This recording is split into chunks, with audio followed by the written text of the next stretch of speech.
We haven't had that spirit here since 1969. And still those voices are calling from far away. Wake you up in the middle of the night just to hear them say, hey, welcome to the Hotel California. You were wondering, where the fuck's he going with this? I'm good, brother. I'm good. I must admit, I'm aware of the song, but I was like, what is he singing? And then, it started to gradually come in, and I thought, let's not harmonize that, because, hey, one is bad, two is terrible. So, with respect. True story. Yeah. So, how you doing, my bro? I am good, bro. I am good. We've decided to put the house hunting on stop for the next year.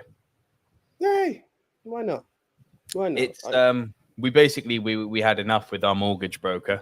Updates from the house hunting in the life of Nico Lurot. Do you know what? It's really funny. I was in my kitchen yesterday cooking, and I don't know what it was, but I was there and you crossed my mind. And I was like, I wonder. I just had the Nico pet peeve, and it was the wanker from Swindon who popped into my head. I can't remember his name. Oh, Andrew. Andrew, there we are. Yeah, I don't know why. But yeah, the Nico pet peeve. Mm-hmm. Yeah. So I've been saying to Anya for the longest time, like, about our mortgage broker in the nicest way, bitch has got to go. And she's been like, no, you know, we've made her do so much. We haven't paid her yet. I'm like, she hasn't earned shit yet. It's just been one mistake after another. You get me? And I said to her, why don't we actually just look at another? Why don't we just have a look to see what else is out there? And we spoke to another mortgage broker who was already, I got a much better impression of her, much, much, much better. And we sent her through our documents and she dug up something straight away. She was like, okay, red flag, we can't get you a mortgage at the moment. I'm like, why is that? And she said, Anya doesn't have settled status yet. She's been in the UK less than 5 years.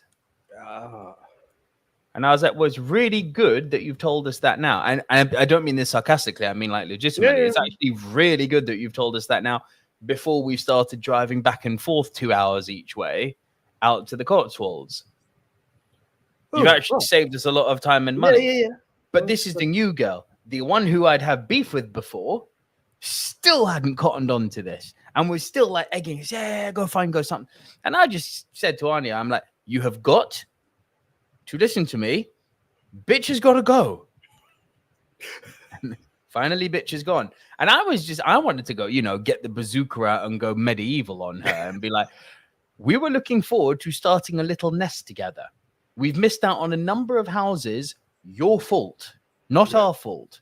It wasn't like we were taking too long to decide. No. We made offers on the day that we saw them. Put an offer in.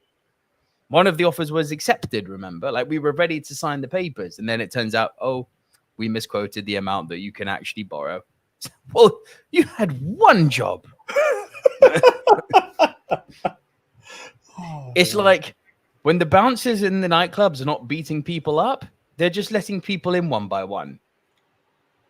For me, that's the equivalent of a bouncer looking the wrong way when he's letting people in. It's like his back is to the people. It's like, bro, you have one job.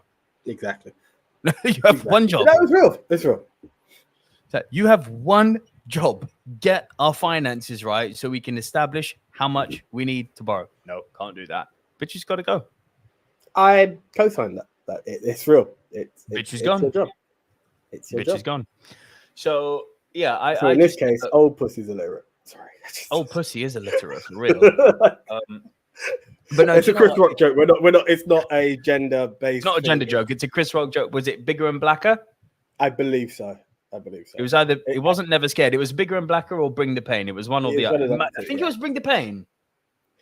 Do you know what? Back in the day, I would have told you exactly. New pussy gonna read you a bedtime story? New pussy's illiterate. It's basically man's temptation of getting involved with a new woman. And it shows the benefits. Like, yes, she may be all tempting and everything, but that's not where you can build a future. Hence, new pussy's illiterate. So when you get sick, is new pussy going to cook for you? New pussy can't cook. New pussy going to read you a bedtime story? New pussy's illiterate. So good. Yeah. So that's all it is before anyone starts thinking, oh, there. And recently, Nico's been bringing that joke up, so it was just my flip reverse on it. You're she's illiterate for real. But you know, it took all the wind out of our sails. It made the experience, which was meant to be exciting, it just made it a burden. And a lot of people, you know, they have stories about how, you know, the house buying is always problematic, but the house buying is always problematic, and it's always like a drawn out process. We were enjoying the process. The things that bothered us weren't the things that people normally complain about. They're like things that shouldn't fucking happen. Yeah. So Francis Lawrence says, illiterate, you mean like writing with both hands? I love you, Francis. I do love you, Francis. But yeah, so we're parking it for a year, which means we can still do our wrestling nights. Nice. I mean, they were never going to stop anyway. It just means I don't have a 2-hour drive. Just bear in mind. I don't know where. Well, I'm not too sure how often I'll be hosting. Well, both of us are probably in for a very long journey because I don't see people going to Boreham Wood. No. There you go. So it's going to be South London. It is.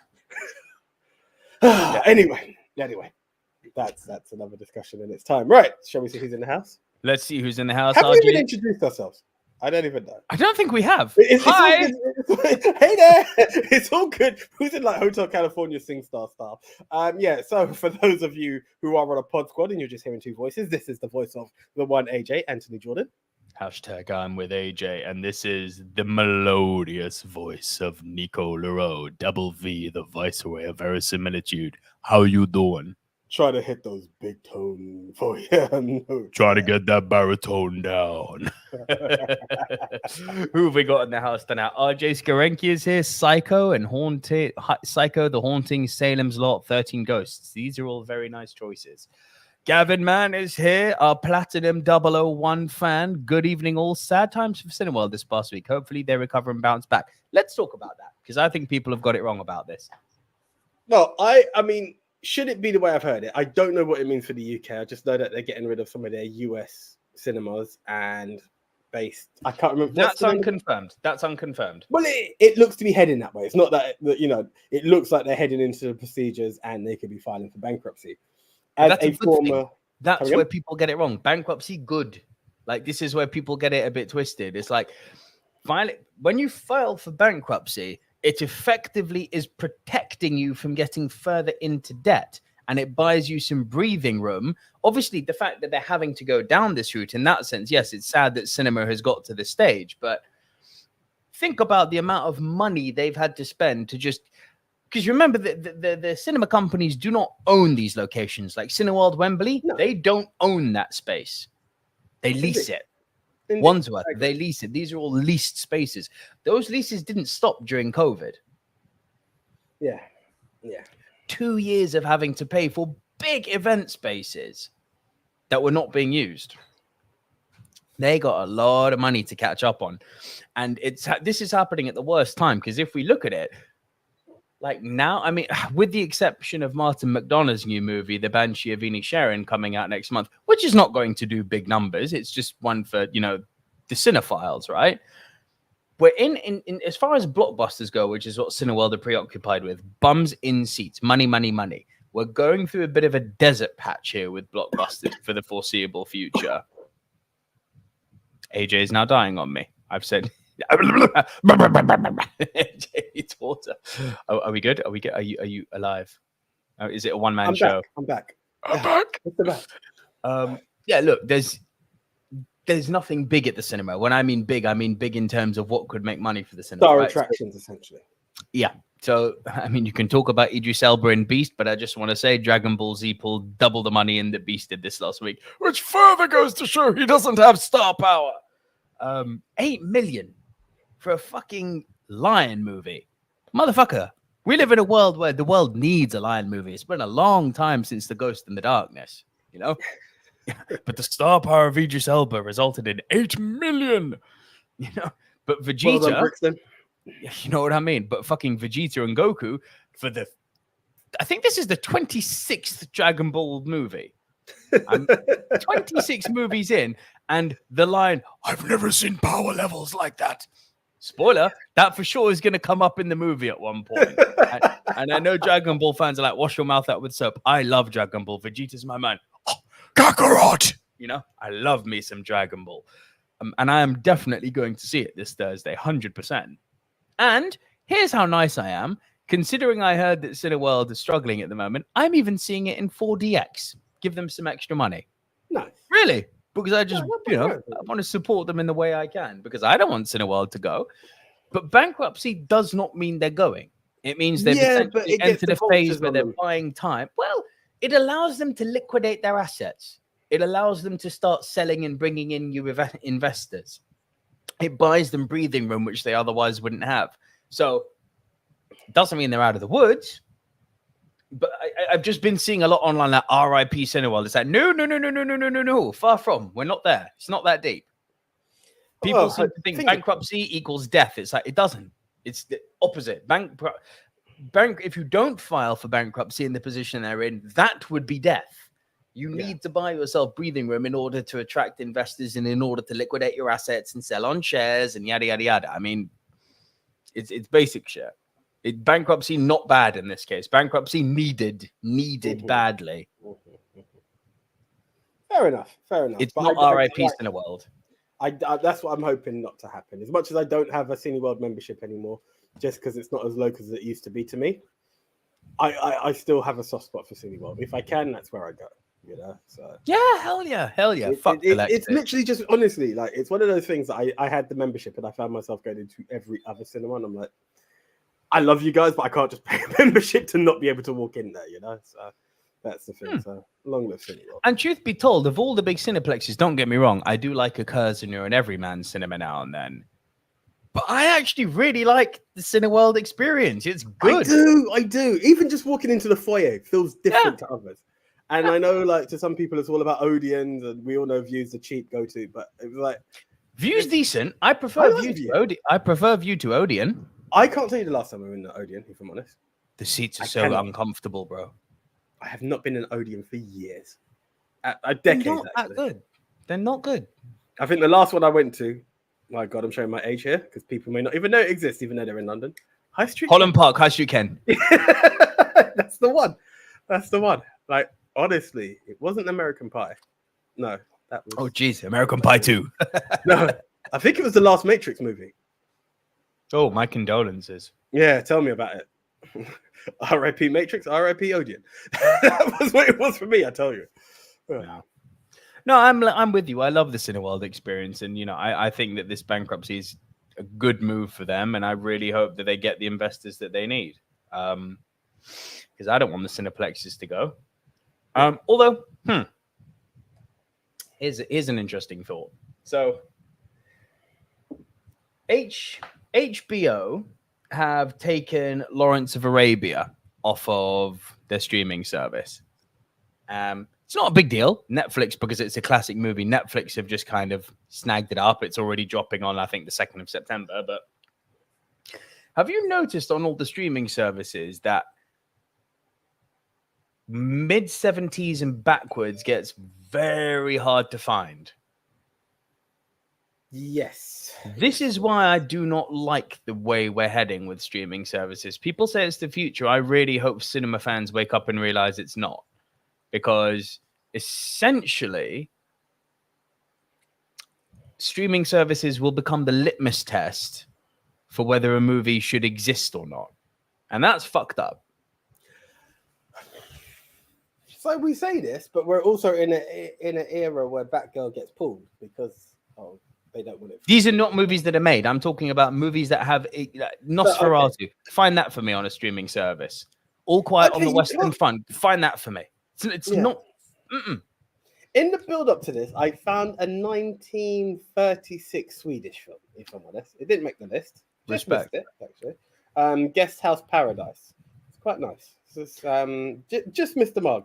I'm just saying they are there, but what I think is missing. No, bro, some are there. There's not if you wanted to go do a 60s top 10, like we'd struggle if we were just using streaming services. I agree. What I would say is what they need to highlight, and they'd be surprised at what comes out, is a classic section. Like, it's just not there. So much. Do you get what I'm saying? Just a few So classic much. sections, and seeing how much attraction you can get, even if you went with the heavy hitters, you can then build.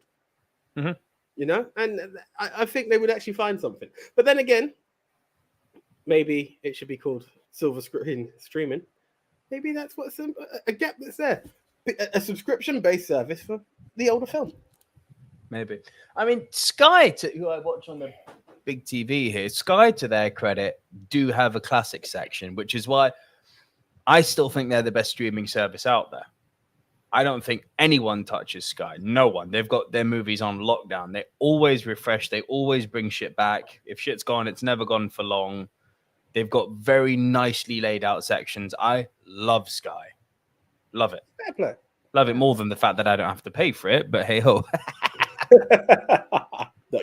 Who else is in the house? Billy Mount's here. Hello, Nico and AJ. Nico, Hey, Billy. I got good news and bad news for me. The good news is tomorrow's my birthday. Well, let's stop there. And Happy Silver birthday. Screen Dudes, all of the film family, please down in the chat, everyone wish Billy Mount III a happy birthday. I thank you very much. And a big, massive happy birthday to you, Billy, from the two dudes in London. Now, what's the bad news? I'm coughing and not feeling good. That's not good. It's not good. It's not good. It's annoying. Hopefully, it's not the global one who's attacked us all. But, you know, speedy recovery. Yeah. I mean, on the bright side, you don't have to go into work tomorrow. But, no, but joking aside, like, yeah, just speedy recovery, Billy, and wishing you a happy birthday and many happy returns. And the old school in me says lots of ginger and lemon and hot water. But Ginger, lemon, and honey, brother. You're right. Yeah. You just don't want to do ginger and lemon. That's me. That's nasty. the rawer the better, some people would say, but I'm just, you know. They'd be correct, but the taste. Oh no. Need the honey in there. Need that honey. It helps. It helps. Billy Mount then goes on to say, not just Beast, are you looking forward to 3,000 Years of Longing? I feel like I should be. The name is ringing a bell, but I think it's the new Idris thing. I saw it and I was like, they're still trying to convict me to watch it. I saw a poster and I was like, oh, really? Okay, Bifrost Man, here we go again. And Nico, what do you think of Dragon Ball Evolution? Speaking of Dragon Ball, Z is my series. Dragon Ball Z is the one for me. Definitely not GT. Like fuck that show. Fun fact: do you know what GT stands for? A lot of people don't know this. Let me get Japanophile on you here. Oh, so it's not Gran Turismo. Let's go for it. So the guy who wrote Dragon Ball Z, you may know the name, Akira Toriyama. I can't say I paid attention. Okay. So, you know, I've taught you before how in Japan they use their surnames first, like the French, yeah? So it's not Akira-san, it's Toriyama-san, right? And the way you say sorry in Japanese is gomen nasai. GT stands for gomen nasai Toriyama-san. So they're apologizing. They're apologizing for how shit it is and how far it's gone from the content that he wrote. Interesting. Ain't that a cool bit of meta information? It is. There we go. Thank you for that. Yeah. There you go. Dragon Ball GT. Gomen nasai Toriyama-san. Francis Lalonde says, bankruptcy. We've got a good thing, but need some help at the moment. Yes. Correct. Billy Mount says American Pie the Wedding. No. AJ means OG American Pie when he was again. We old, bro. We old. We vintage out here. And then Billy Mount says, Nico, isn't the Incredible Hulk Edward Norton movie on Disney Plus in the UK? I'm going to say no, because it's technically owned. It's owned by Universal. Sony franchise there, but I don't think it's not Sony. It's Universal. I'm saying the Sony franchise has gone on to Disney Plus with Spider-Man at the moment, but I don't think I can tell you the Incredible Hulk is not there. No. The animation is there, which is very cool. The 96-97 animation, but the movie is not there. Yeah, no, I didn't think it would be. Didn't think it was. Mad, isn't it?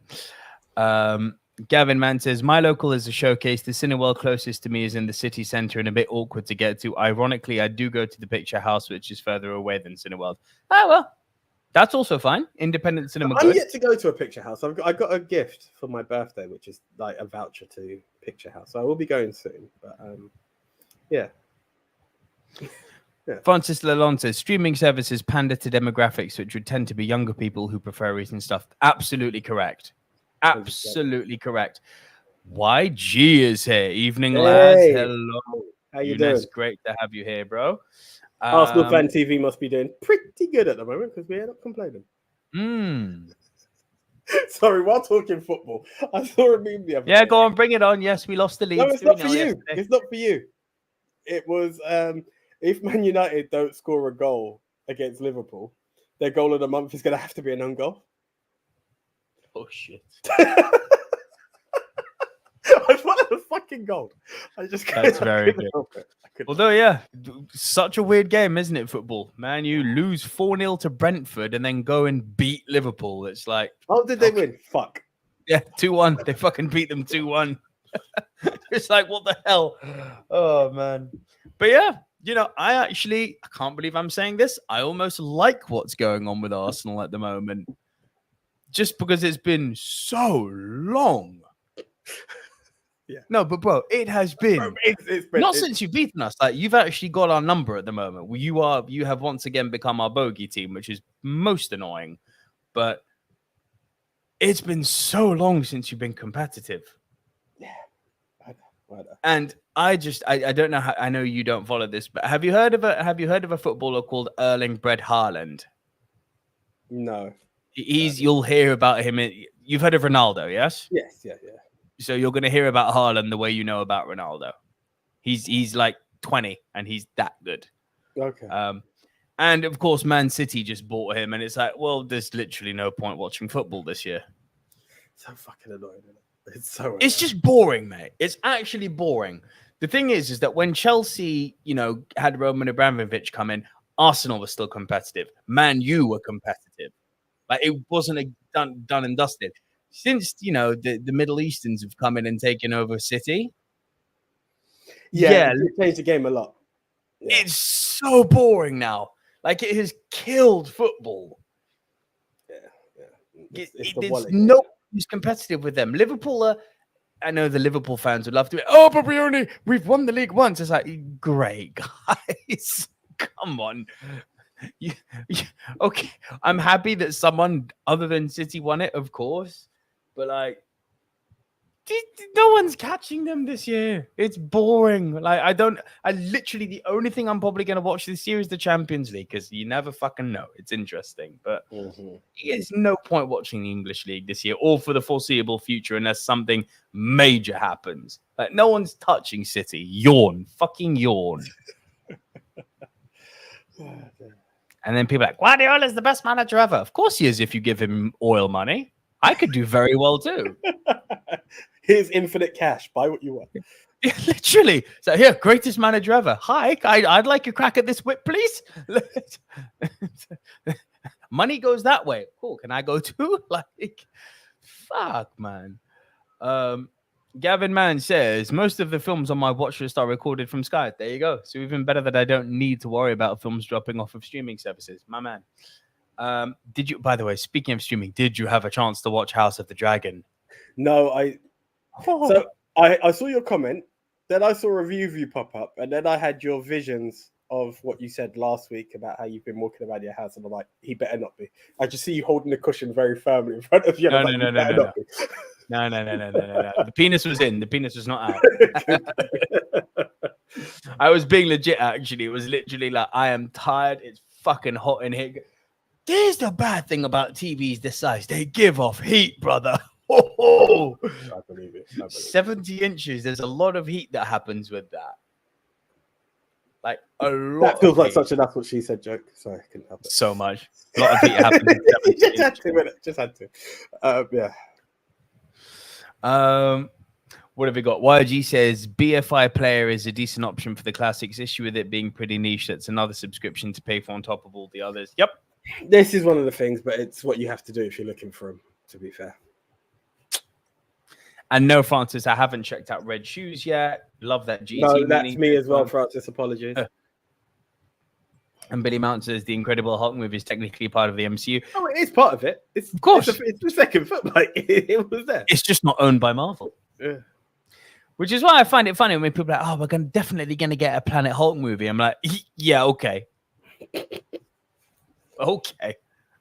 Legal issues to sort out. Yeah, exactly. I had someone tweet me. I'm not going to name drop them because it was a really dumb comment, but like, "Oh, Nico, you're wrong about what you've been saying recently about the Hulk. Like, they could easily just do Avengers, Planet Hulk." I'm like, "Do you know the meaning of a lawsuit? Like, man's getting sued if they do that shit." Yeah. Like, sorry, you did what? Planet Hulk, really? Let's just say Avengers 5, World War Hulk. Like, I don't think that's happening. And I don't mean like I don't think that's happening the way Secret Wars I never thought was going to happen. Fucking wrong was I about that one. But this legally as it can't currently happen. Stands, it cannot happen unless certain bridges are formed, and that's not there right now. Republic. Oh wait, Gavin Mann's here. 2 honorables for hotel films are Rocks and White Chicks. No, White Chicks is not for me. I don't mind it. Do you know what? I've had good fun with White Chicks, and I've not seen Rocks. Do you know what? Yeah, White Chicks is in a hotel. Stupid of me. I don't know if it would have made the list anyway. Madness. Republic Productions is in the house. Hello, Republic Productions. Got to be honest, I don't know many, so The Shining gets my vote. This is a very good and also very popular choice. I'm sure it was. Very popular choice. Francis Lalonde says, just curious, was our local team when I was assigned at RAF Bentwaters Woodbridge, how's Ipswich Town doing? Division 2, so like 3 divisions below the top, but they're doing their thing. That's as much as I can tell you. They're still there. That's the key point. Billy Mountain says, not just House of the Dragon. What did you think of She-Hulk? I'm assuming you've seen She-Hulk, AJ. Do you know what? Only last night, Mrs. was round at mine and was just looking for something really quick. And I had a look. It's passable. It's easy watch TV. I'm not anxious and like dying to see what happens next week. I'm going to let it finish and catch up with it in one go. It's harmless. Put it that way. It's harmless. Literally what I wrote in the group, right? Yeah. The only thing which I was like, I wish you didn't have to do that is that look, I know that these things are ultimately going to have kids gravitate towards them, but I really do think we're past burp jokes now in the MCU. I was like, ugh, really? Yeah. There were moments which I legitimately liked where it's like anxiety and fear what trigger us. That's like the baseline for every woman's existence. I was like, no, that's fucking good. That's fucking brilliant. Yeah. It's harmless. I also loved, I mean, without getting into spoilers for anyone who's not seen it as yet, but the way Bruce is trying to give her the whole Jedi Master teaching. It's just like, I'm good. And he's just enraged, like, what? Why? No, it took me 10 years. That I thought was cool. Cool, but also highly, highly inaccurate. Because this is like, it took you 10 years as Hulk. You smart Hulk at the moment. And even then, there was a point where I was like, well, you've kind of just contradicted everything you've just said. Because you know when he's training her to throw rocks, he literally just goes, puh, and the fucking stone flies. And she has to go like, launch into it. I was like, yeah, she's still not as strong as him. And this is when they were fighting, I was like, this is pissing me off now. Because in comics, AJ, do you know what you've seen Doctor Strange too? You know who the Illuminati are now. Do you know why they were created? To stop Hulk. To stop Hulk. That's how fucking strong he is. Now, I'm pissed off at how much they nerfed Doctor Strange too. Sorry, how much they nerfed Doctor Strange. Exactly, cough away, because that's what it is. I'm pissed at how much they nerfed Doctor Strange in the MCU. No one's more nerfed than the Hulk. Like, it's madness. They literally sent him away to another fucking planet because he was too powerful, and he came back in Civil War. And he came back pissed and killed everyone. Yeah. And World War Hulk happened. Like, no one could stop him. Not even Professor X couldn't get inside his mind. That's how fucking strong he is. No, he's like smart guy now. Like, fuck off. I hate what they've done with Hulk in the MCU. Hate it. People are behind Prof Hulk. Hate Professor Hulk. And Billy Mount says, Nico and AJ, the only thing I'm looking forward to about She-Hulk is seeing Daredevil again. Oh, hell yeah. That is going to be cool. Can't wait. Republic Production says, unpopular opinion, the MCU is not funny, never was. Ragnarok. Yeah, I was about to say, it's very hard to say Ragnarok's not a funny movie. Where I think the MCU does something wrong, and this is where it will... Listen, to preface this, it never needs to go down the darkness DC route, yes? What the MCU does wrong is that when it has moments that are legitimately quite poignant, 9 times out of 10, oh, quick, crack a joke. Bring the levity back up. It's like, no. That was a good dramatic moment. Let me savor it. No, joke. It's like, ugh. They don't let you savor big moments in the MCU, and that's what's always going to stop me ever taking them as seriously as I would like a Lord of the Rings or even a Star Wars, you know? That's why I think they need to fucking allow the dramatic moments to breathe a bit, and they've never done that, ever. Cool. With the exception of Infinity War. Yeah. The movie literally ended, and it was like, they're dead. It's like, okay, good. Now we can reflect on that shit for 6 months. Good. Very true. Very true.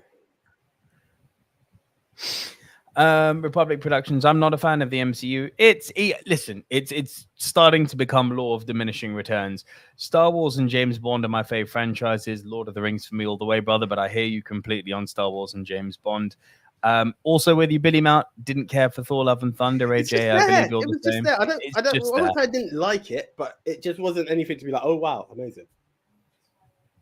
You good? Would you like to take over comments for a bit? Take over comments for a bit, please, mate. Okay, let's go back up a bit. Nico's on a blackout moment. What else have we got? So here we go, guys.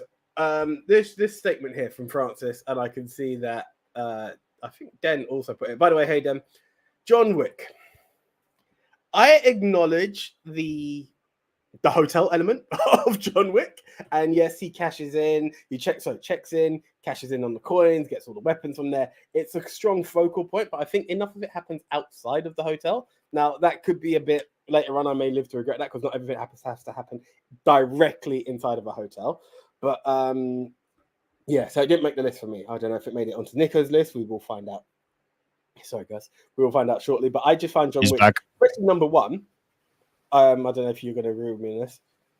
What was your view on John Wick and the whole hotel movie? I'd allow it. I haven't. Have I picked it? No, I haven't picked it, but I'd allow it. I'd allow it because I get it. Not everything has to be centered in a hotel, and I get that's where most of the Continental does play a big part. I would say if I had to pick a John Wick movie where the hotel was like really important, I'd actually say John Wick 2. I was going to say, like, number one, it's relevant, but it's not. John Wick 2, it's got... John Wick 2, the hotel's a big deal. Yeah. I'd allow it. I would perfectly allow it. There's a hotel, it's prevalent, it adds to the lore of the world, it plays a essential key to what these assassins do.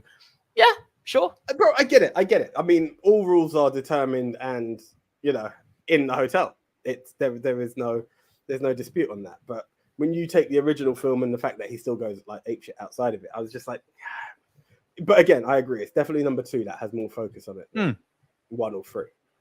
3 is there, but again, he's like on the run, so it's slightly different. Yeah, exactly. And let's see what happens in number 4. Very excited for that because they got Donnie Yen in there. Very, very excited. As long as they don't do to Donnie Yen what they did to the boys from the raid, that pissed me off. How undeserved.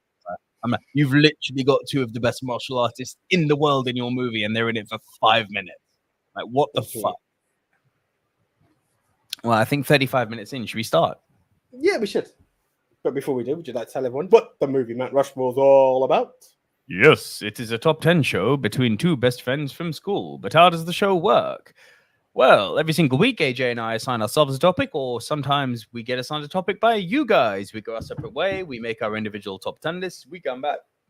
We deliver to you, the film family, our individual top 10s. This week, I go first, delivering my bottom three. Then AJ will go second, delivering his bottom three. I will then deliver my next two. AJ delivers his next two. Then we will trade one apiece. If at any time while we are running off our individual top 10 lists, one person has a movie in a higher position, that person will say, punt. And we will punt and talk about that movie when we get to the higher position. Once we have both rounded off our individual top 10 lists, we will create, in Chandler Bing's voice, the movie Mount Rushmore. I like that. These are the 4 quintessential diverse must-see movies of the genre, which this week is... Top 10 movies set in a hotel. But guys, what happens after the silver screen dudes have created the movie Mount Rushmore? Oh, yes. When they have created the 4 must-see movies of the specific genre. I knew you said Pacific genre. Pacific. I don't do that mistake. I know so many people do. I don't.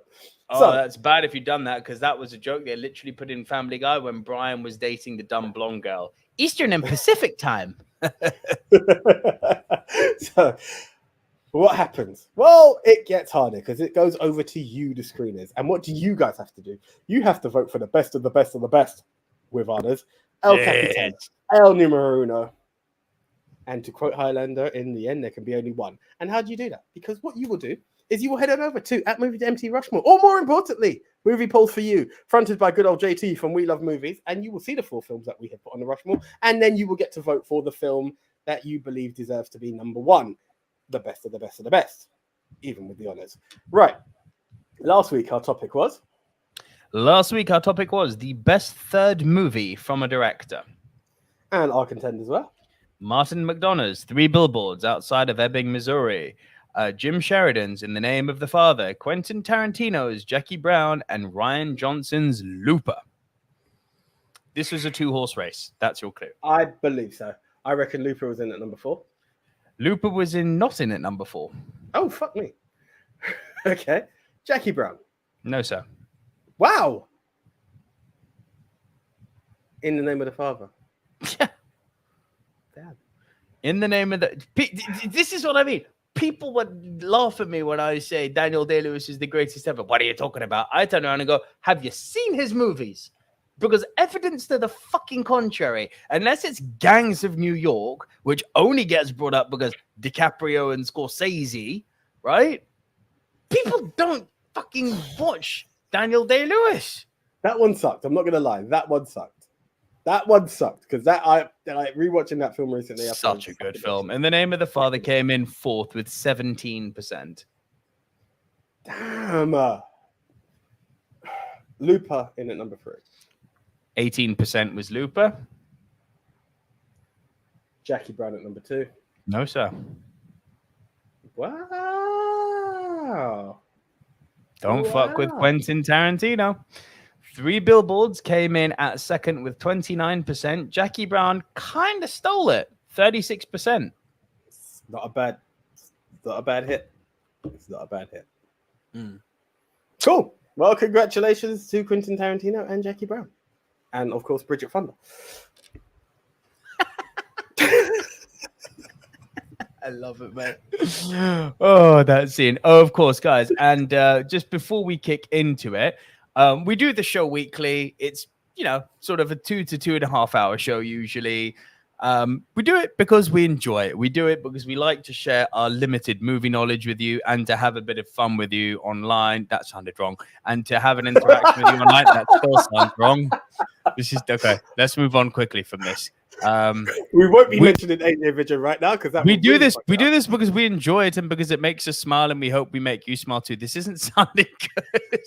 Shit. We do it for entertainment purposes, people. Entertainment. Okay. Yeah. Edutainment. Yeah, let's bring edutainment. It back. The home of edutainment. The home of edutainment. You got it. So it will always be a free show, but it does take a lot of our time to prepare these shows and to make sure we're delivering a good, relatively good thing for you. So if you like us and you do want to support us, there's no expectation, but it's greatly appreciated if it's there. You can actually support the channel and the 2 movie dudes right here, Nico Lurot and AJ, by heading on over to buymeacoffee.com/movie dudes. And for less than the price of your daily Starbucks, you can support the channel for as little as £2 British. And honestly, I see those little £2 come in makes me happy. The same way I hope the show really makes you is. happy. It really, really is lovely to know that people are actually like, you know what, these guys are all right. Have a coffee. Thank you. It really is It's very appreciated. appreciated. You would be surprised. It's very appreciated. A few quick comments just before we get into it. Gavin Mann says, "Oh no, the birdcage set in a hotel. It wasn't an apartment above a nightclub." If I missed that, apartment above a nightclub. It's not a hotel. Republic Production says, "Nico, since you're a Lord of the Rings fan, what do you make of this whole controversy with the upcoming show, wokeness and the like? Have never bothered me. There are other things to critique art for. I couldn't have said it better myself." Now, while I do think, sorry, but black elves piss you off. Black dwarves. Okay. Black dwarfs. See, it's not that it pisses me off, is that it's nonsensical. Like, call me racist if you will. AJ, this is for you to call me, not for the chat, because you are kind of like, no, Nico, pull it in now. Usually, black people come from hotter climates. Yes. Usually. Not exclusively. If you take a level of origin, yes. Even if you directly go, well, I was born in England. Yes, but where was your granddad from? This is what I'm saying. Yeah. Grenada, all the Caribbean, St. Lucia, Barbados, Jamaica, Antigua, St. Kitts. Brother, I can do my shit. Fuck you. Don't be testing me. No, I had a feeling you kind of wanted to do my islands and had a brain fart. I'm not saying you don't know the islands. Oh, okay. To be fair, you're not wrong. Basically most of Africa, obviously. And shit, man, even in Thailand, yes, they're all Asian, but the moment you sort of get to Phuket and the south, they get really dark down there. Why? Because it's hot, real hot, right? Now, if we take that facet and apply it to folklore, fantasy, it doesn't make much sense that you'd make the people that live under mountains black. Like, they should be white as white. You know what I mean? Like, ain't no sunlight down under fucking the Lonely Mountain or the Misty Mountains. It's dark. It's real dark. Good camouflage, I suppose. This is it. But who knows? Dwarves may do it in reverse. Look, I think the people who are like, veto the show, black dwarves, bah! It's like, okay, fine. But I suppose they're the sort of dickzits who are also vetoing She-Hulk because a female character's a lead. It's like, whatever. I don't care. They're also the same sort of dickzits who complain that, Obi-Wan Kenobi was a failure because the main antagonist was a woman. And a black woman at that. To which my favorite argument is, do you think if it was a white man, that character would have been better? It's a shit character. It's nothing to do with the gender or the color. It's just a shit character. So I don't give a fuck what color you're going to make someone. There are certain ones which would trigger me. Making James Bond a woman, I really have a bugbear with. Making T'Challa white. It's like, now you're just being reverse woke. This is dumb now. Like, why? What's the point? All you're going to draw in then is negative criticism, and for what end? Is there something to be said about the works of Tolkien were very, very white influenced because of the time they were written in? Sure. Does giving them a touch of modernity in the sense of showing a bit more diversity? Because let's face it, Middle-earth, according to Tolkien, was essentially a fantastical representation of Earth, of specifically Europe, right? Not all of Europe's white. Like, there's some diversity. So if someone's taken the creative freedom to just say, well, let's have a little bit of diversity without being obnoxious about it, it's not fucking harming anyone. Like, okay, cool. Dwarves are black. I don't agree, but it should have been the elves. Like, let's be real. Well, it all depends how deep those tunnels go, bro, because Middle-earth might lead to the equator. That's true too. Yeah. But it should have been the elves. If you were going to pick a race, make it the elves. And actually, I think in the recent trailer that dropped today, I think we saw black elves in there. So it's like, okay, see, now that makes sense. Like, that makes a lot more sense. So fucking what? I don't give a fuck what color someone's skin is. I care if what I'm watching that person with whatever skin color, white, dark, brown, whatever, are they playing something which is well written? Mm-hmm. Is the character good? Is the narrative good? That's why House of the Dragon was fucking great, because the narrative in it was sensational. At no point was I looking at, because there's shock horror. There's a black man sitting at the king's table. Now I know the same people who are going to be offended by black dwarves and veto the show. The same people go, "Why is there a black person in King's Landing?" Is that, brother? Please, was the show good? Like, come on. Here's my thing: if you take a mythical area, I have no beef with it. Yeah. If you give me a film like Martin Lawrence's Black Knight, I have a problem buying into it because my thing is, historically, a black man in Europe didn't go down too well. Like, did you get what I'm going? That's when I have a beef with it. If you're going to give me some mythical land and you're going to give me some color, I'm all down for it. I just know that a black man turning up in sportswear from the 90s would not have gone down well. He would have been shot before he said hello. But that's just what it is. Demachichi, man. Stop it! Fucking hell. You said black man from the 90s. I'm just bringing some 90s in. That's more. Anyway, it doesn't matter what era. It's just, yeah, I didn't say, like, anyway, I'm not going to, like, locate it to an island, even though the song comes from a specific island. Anyway, you're number 10 before we go down that rabbit hole again. Yeah. Hang on. Mixed Memorabilia says Daniel Day-Lewis is an acting institute. You're fucking right, he is. Hey, Mixed Memorabilia, same time. Yeah. Gavin, man, hashtag I'm with coffee. Thank you, Gavin. Still feel it's inexplicable not including the third movie by Scorsese. Here's the explanation: the landslide winner. That and the fact that Man says reverse woke, sleeping. Very, very good. Republic Production says they aren't making James Bond a woman. They've openly said this many times. The producers and Daniel Craig and several others think Bond should stay a man. Well, what the fuck Daniel Craig thinks, I couldn't give a rat's ass about, frankly. And these are the same. I wouldn't put it past the producers at this point. If you know that daughter who he had, watch her come back as James Bond. Watch. And she's going to be called Jamie. Watch that shit happen.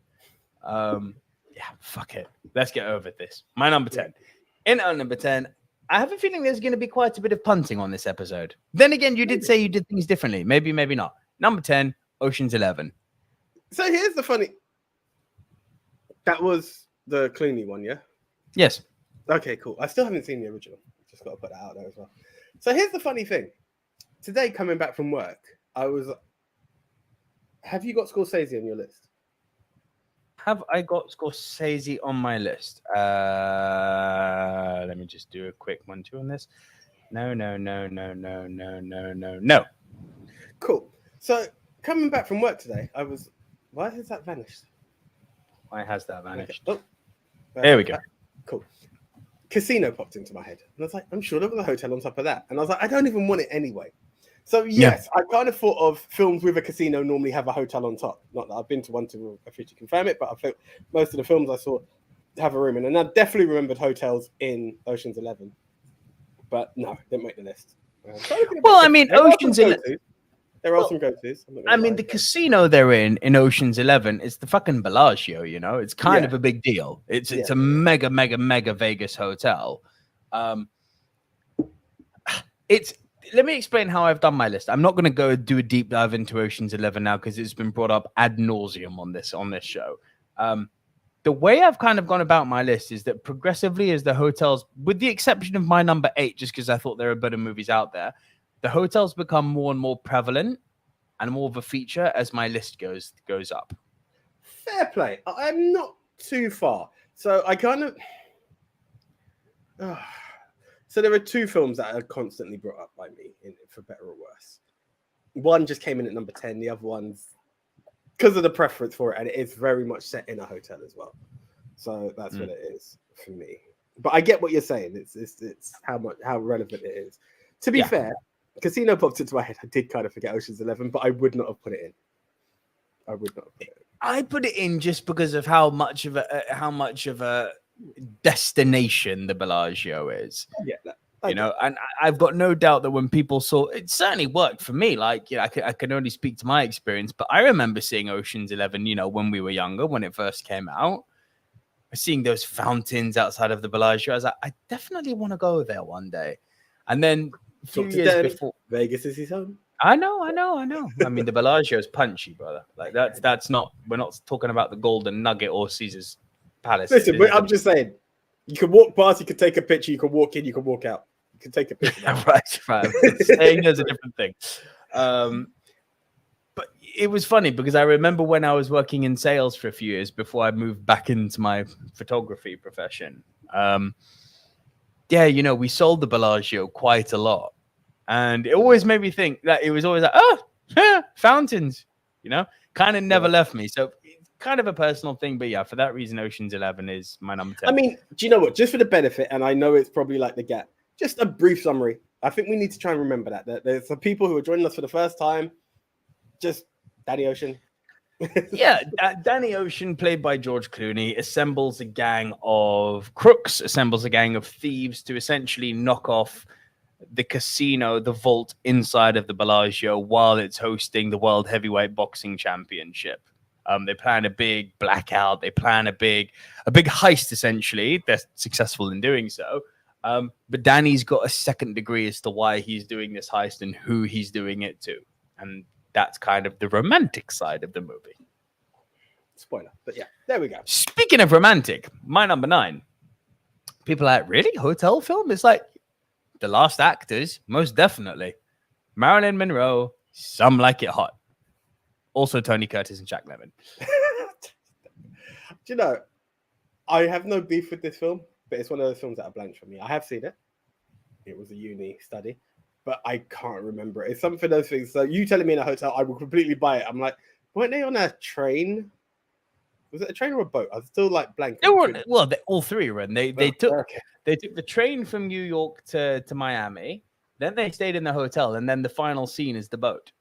Okay, fair play. All three. Okay, there we are. So I'm not completely off.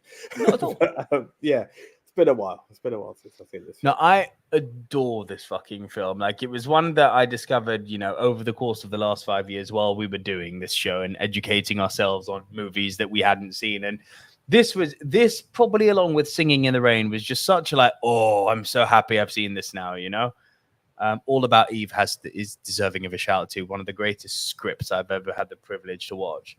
But yeah, I love Some Like It Hot. The story of two down on their luck musicians who are in the wrong place at the wrong time, being chased by the mob, and the way they get out of it is, they disguise themselves as women and they board the train and join a female musician group, essentially. And while as women, they befriend a pill-laden Marilyn Monroe. My God, she was high in this movie.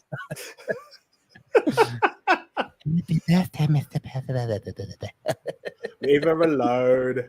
I love her. I'm only taking cheap shots. I love Marilyn Monroe. But yeah, she really does have an amazing magnetism. But all three of them, Tony Curtis, Jack Lemmon, they are so good in this film. There's such wonderful chemistry between the three of them. And it's kind of like, body swap, isn't it? It's that wonderful, like, oh, I'm disguising myself as something, but I'm actually something else. And the guy's trying to play both sides of the coin. It's great. It's such a brilliant movie about... every time, from the moment I've first seen this, and every time it's brought up or what have you, I always think of a film that I've never seen with Robbie Coltrane. I don't know if you've seen it. Nuns on the Run. No. I just know that was one where it was two guys dressed up as nuns going off, like escaping a mob as well. Like, that's what I've always seen from the trailer. Nuns. I've seen The Conjuring too. Coming in. But yeah, that's what always pops into my head. Like each time this film comes up, I'm like, I do need to see Nuns on the Run, because it was something I always remember seeing the trailer to when I was younger. Didn't get a chance to see it. You want to see Nuns Run? Valak. Fuck that bitch. God. Who would have thought a fucking demon nun would be what makes me restless?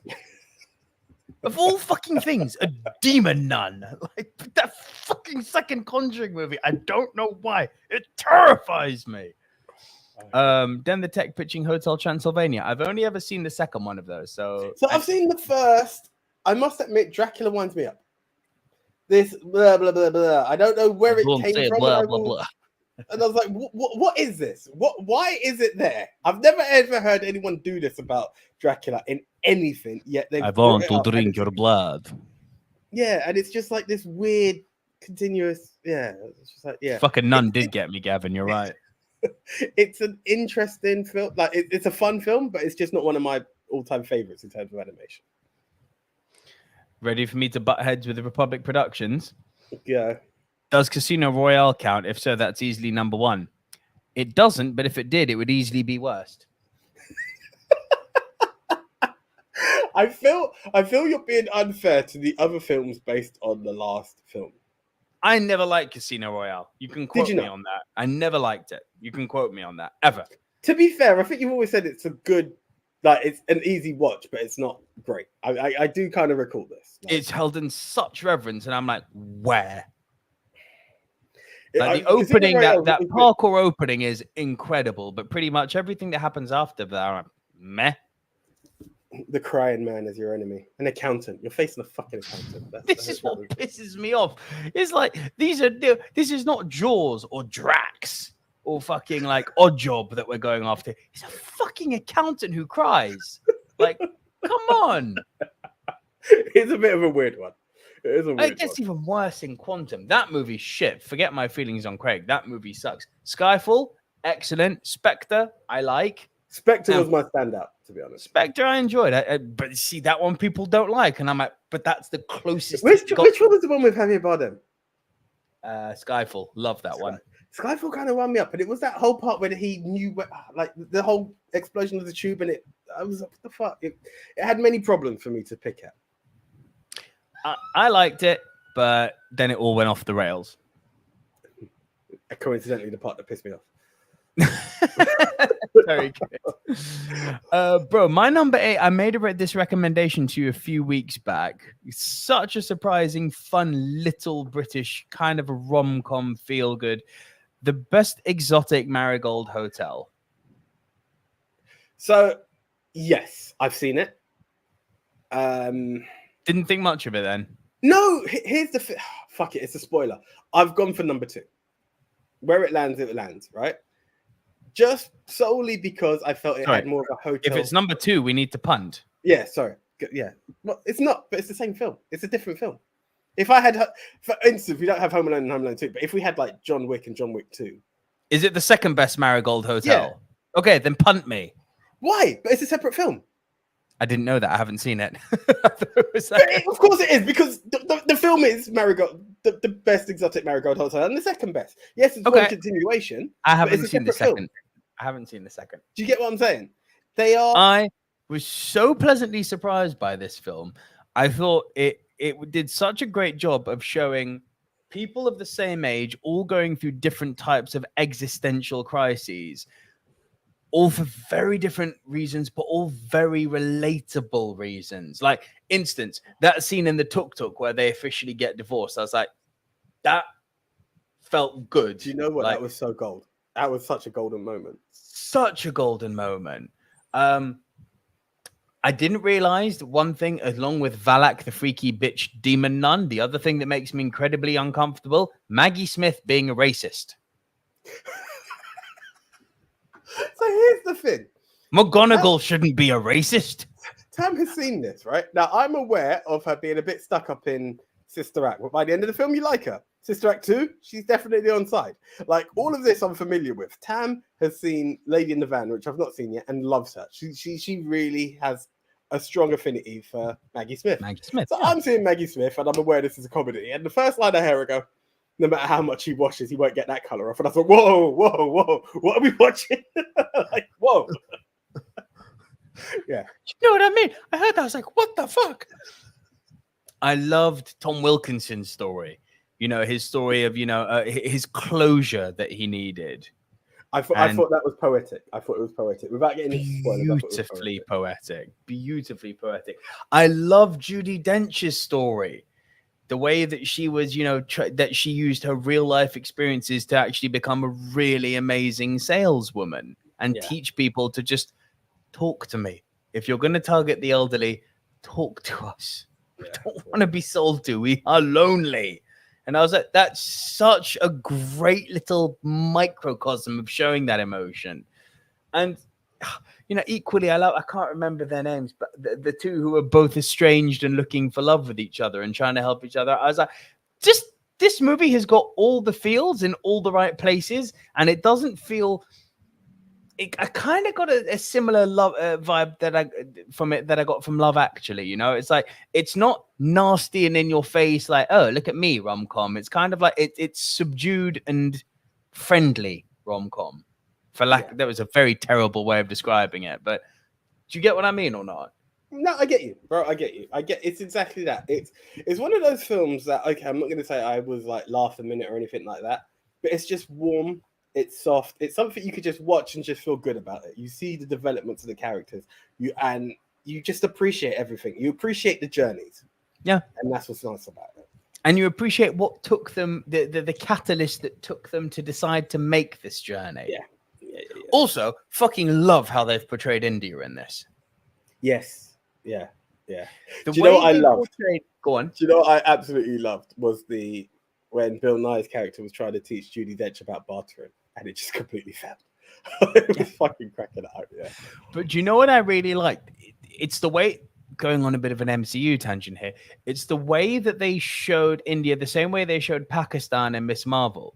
The way they filmed it is how we normally get New York being portrayed in Hollywood, in Hollywood films or in blockbusters, right? It's like, look at the scale and the grandiosity of Manhattan. This was like, look at the beauty of India. Yeah. Yes, it's parts of it that are poor, but look how pretty. And it's like, good.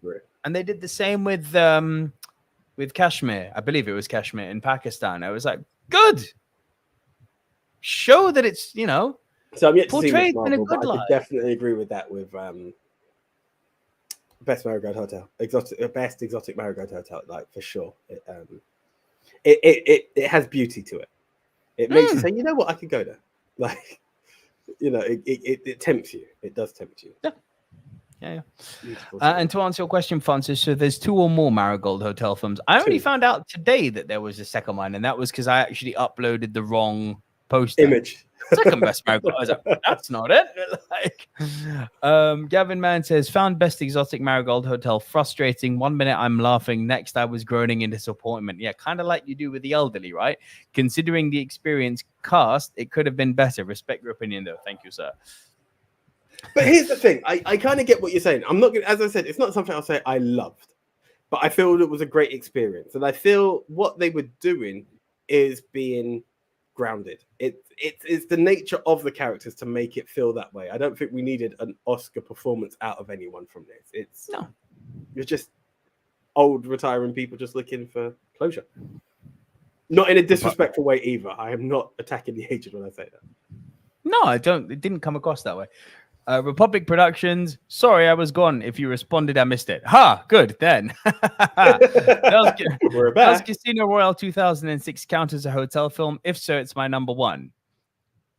Well, the answer I gave Republic Productions was, if Casino Royale 2006 did count, I don't think it does, but if it did, it would be my worst. Fuck Craig with a Fire of 1,000 Suns. And we move on. Your number 10, please, AJ. Right, in at number 10. This was the easy go-to because it just kept popping into my head. The ultimate hotel love story. Pretty Woman, Richard Gere, and Julia Roberts. If you're not familiar with the film, I'm going to touch on it. In a hotel? Yes, he picks her up. I mean, here we go. Let's go into the story. We have a businessman who is driving along and is trying to get to a hotel, cannot find the hotel, asks a prostitute for directions, and then says, hey, I have a business proposal for you. He then drives to said hotel, stays in there with her, convinces the concierge that it's his niece, and then it eventually confirms that it's not. And most of her time is spent in the hotel and being his date/escort. The story unfolds. Okay, then she goes around all of Beverly Hills and what have you, but the main focus, where she learns etiquette in the same way that you would get your Eliza Doolittle story, is all within the confines of the hotel. It's definitely got a bit of My Fair Lady about it, for sure. I love this film. Again, the cynical millennials are all now coming up, it's not what already happened. It's like, did you never get a fairy tale read to you when you were young? Like, where did your parents go wrong with you? Did you never read Once Upon a Time?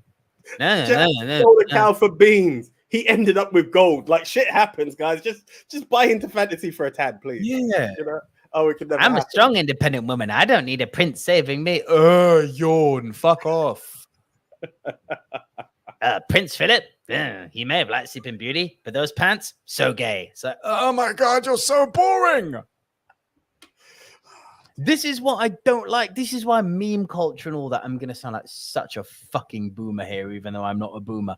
I don't like the way that comedy and internet comedy is going now.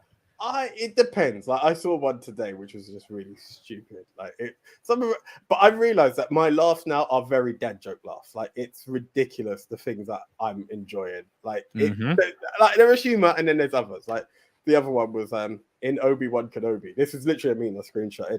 Here's a bit of a forewarning. It's like in Obi-Wan Kenobi, he tells Leia, "You're already 10, but you won't be forever." This is foreshadowing to episode 4, where she is no longer 10 years old. And I'm laughing at it. I'm like, why? But, it's stupid. But I'm like, yeah, the force is strong. But I can appreciate it at times. Dan the Tech says, Pretty Woman is not a love story. I'll let you fight this one, AJ. What do you call it, though? I mean... It's a love story, but I'll let you fight it. I mean, are we going to call it a rags to riches story? If not else, are we going to call it? I'm not going to say Stockholm. Like, what would you call it then? Because I mean, it's easy to say it's not, but then what do you categorize it as? I'm more on the romance than the comedy in this film. I've had some good moments. Big mistake, huge mistake. I love that moment. But what would you categorize it as if you're not going to put the emphasis on the fact that he's fallen for this girl? I never liked Pretty Woman, says Dan the Tech. That's fine, but you don't have to like it to appreciate its category. It's definitely a love story. Yeah, I mean, you can definitely a love story. You can hate the film, but it's still a love story. Could be a shit one, but it's one. Like Nico hates Greece. I think you can appreciate it's the hoe story. Damn, that's deep. That's proper deep. Like she gave up the game, bro. Like she gave up the game before he came back. Like there's some depth to it. Not major depth, I agree, but that's deep.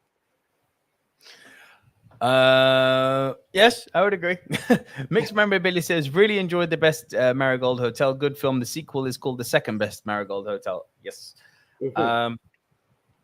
Gavin Mann says, Pretty Woman at number 10. AJ, you're looking at your list upside down. No. I like the film. I do love the film, but I'm trying to be diverse, guys. Like more and more. You don't want to put up the same poster. Francis Lamar with top 10 hoe films. Now, yeah, okay. I could do that. I could do the fuck out of that. I don't know. Taxi Driver, number 1. Tell me I'm wrong. Most unsettling hoe film, yes. Tell me I'm wrong. You're not. I'm going to do a CM Punk here. Stop me when I'm lying. Did you see his pipe bomb? I heard it made the rounds and I saw your video. We shall discuss post.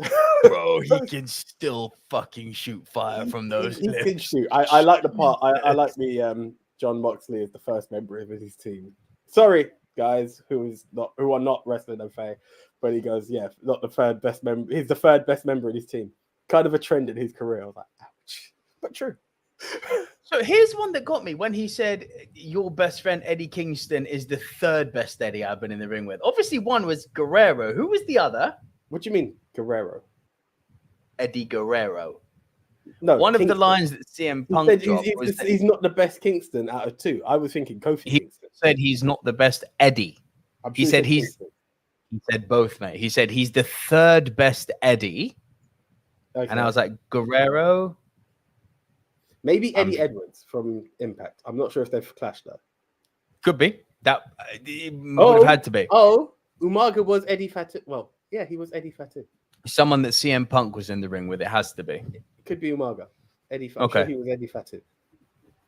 That was a deep cut. He got me with that one. Yeah. And then he went, and he's the second best Kingston I've been in the ring with. I was like, do you know what? You're right. Because I've been scratching my head for the longest while. Yeah, I'm sure it's Eddie Fatu. Anyway, apologies. Back to the film. Yes. And you're certainly not the best John I fought in Chicago. I was like, oh, shit. I love it. Anyway, we digress. Fire, that boy. In at number 9.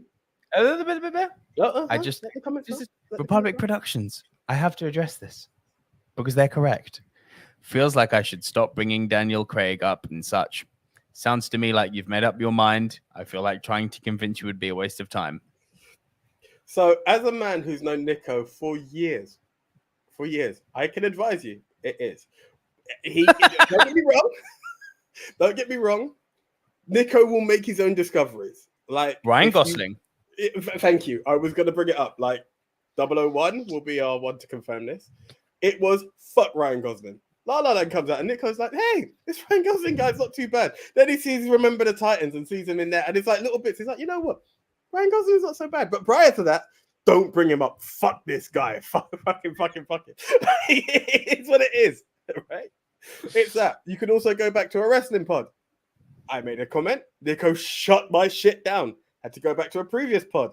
Oh my God, AJ. I'm sorry. Like, it's when he's mindset, he's mindset. So, yeah, but I'm also the first to admit I'm wrong. No, you have to give me that. This is it. This is what I'm saying. When the mind is set, it's there. However, when he's convinced, words will not do it. It's visuals or audio will prove it. He will put his hand up and be like, hey, you got me. Bang to rights. He's not going to be like, well, I did kind of enjoy that film, but fuck that guy. No, he will say, hey, color me wrong.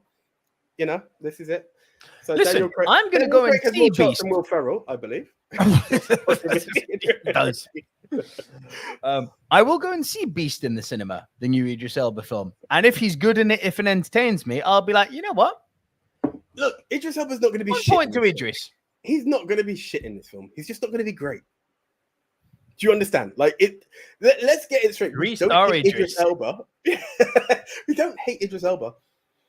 He's just not the main attraction. It is what it is. He's just not. He's Bifrost, man. Yeah. Like, he is Bifrost, man. I always go back to this. I kept hearing that was Dave, but like I always go back to it. Hearing all those things about Idris Elba, everyone. I was like, right, like who is this guy? Because I've not seen The Wire. He's so good in The Wire, bro. I've said this for the longest time. He is so good in The Wire. But I remember TV stuff. You've always said it. He's appeared in Marvel films and he's starred alongside Denzel Washington. I'm like, fuck, how have I missed this guy? And I was like, 4? I've watched 4. There was no black people in 4. Like, that's how bad it was. I swear to you. Then I was like, oh, the gatekeeper.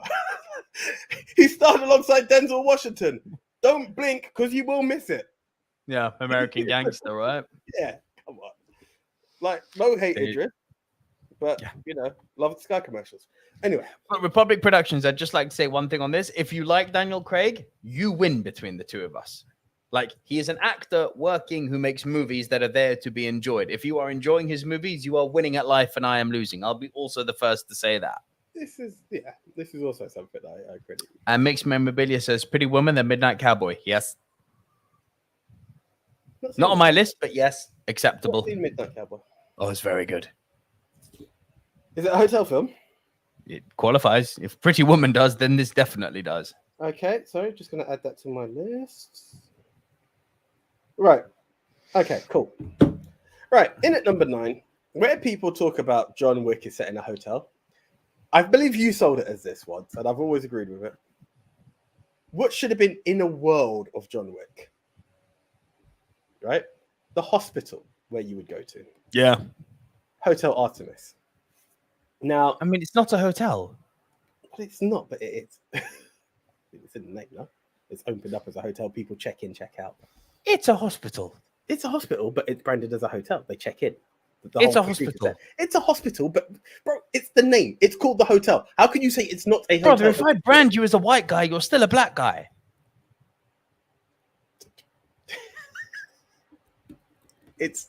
Does it not open up as a hotel at the very end of the? Oh, here I go into spoiler territory now. Does it not get branded on it? Does the slide not literally say Hotel Artemis at the top of the hotel? I could write white boy on your forehead. That doesn't change anything. It's a hospital. I agree with you, hospital. But people still have to check into said hospital. I appreciate you could probably check into a private hospital. You have to check into a hospital anyway, big man. Yeah. We're really going to argue over the... We really are. This is not a hotel movie.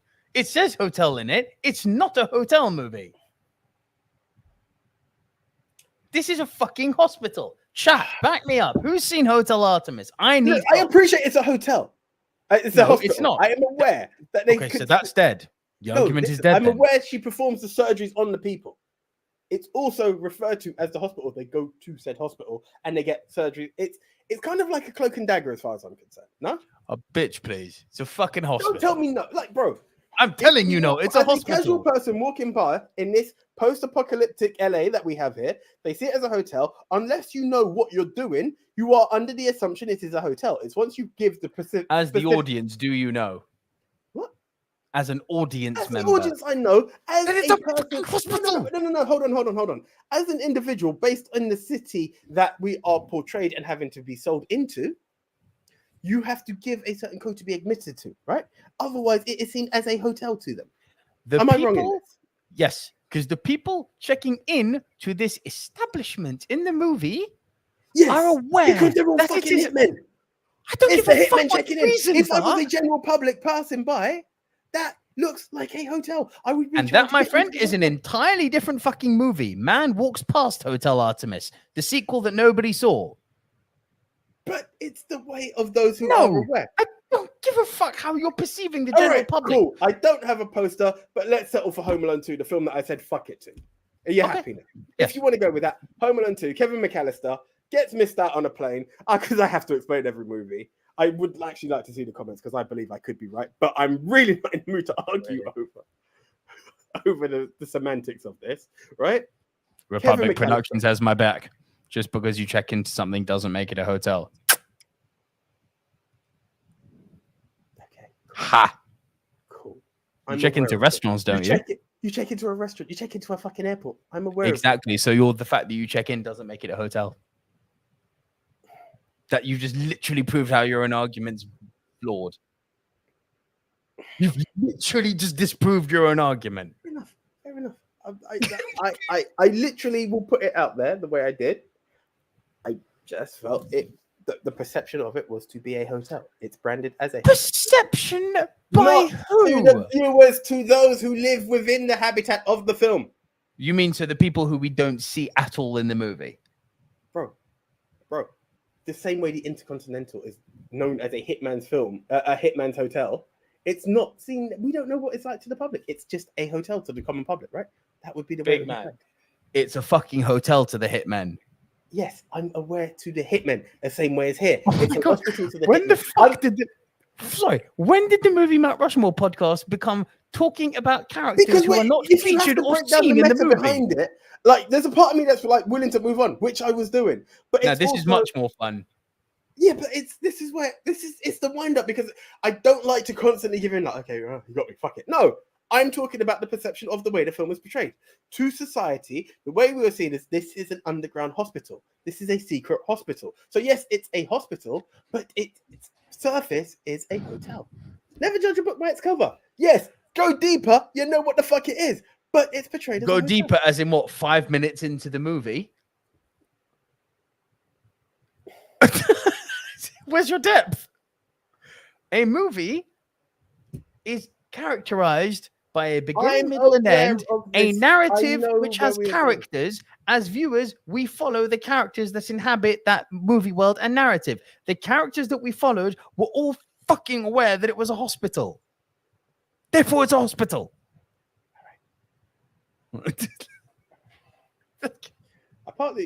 I did forget Ocean's 11, so I won't go with Ocean's 11. I will go with Home Alone 2. I'm not going to look for a poster because I can't be asked at this point. Right. It's fine.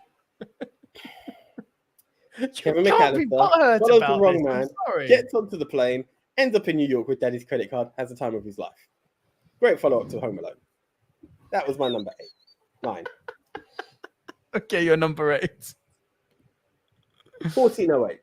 Oh, that's a pump, my friend. Okay, cool. Over to you. I'm very surprised you watched that. I saw it when it first came out, and I will explain why it's so low to me.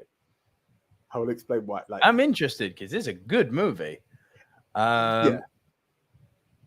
All right, we had Tarantino at R7 last week. I'm bringing in a Tarantino at 7 this week. It's a collaborative effort, though. Not one of my favorite, but in terms of it being a hotel movie, definitely fits the bill. Forums.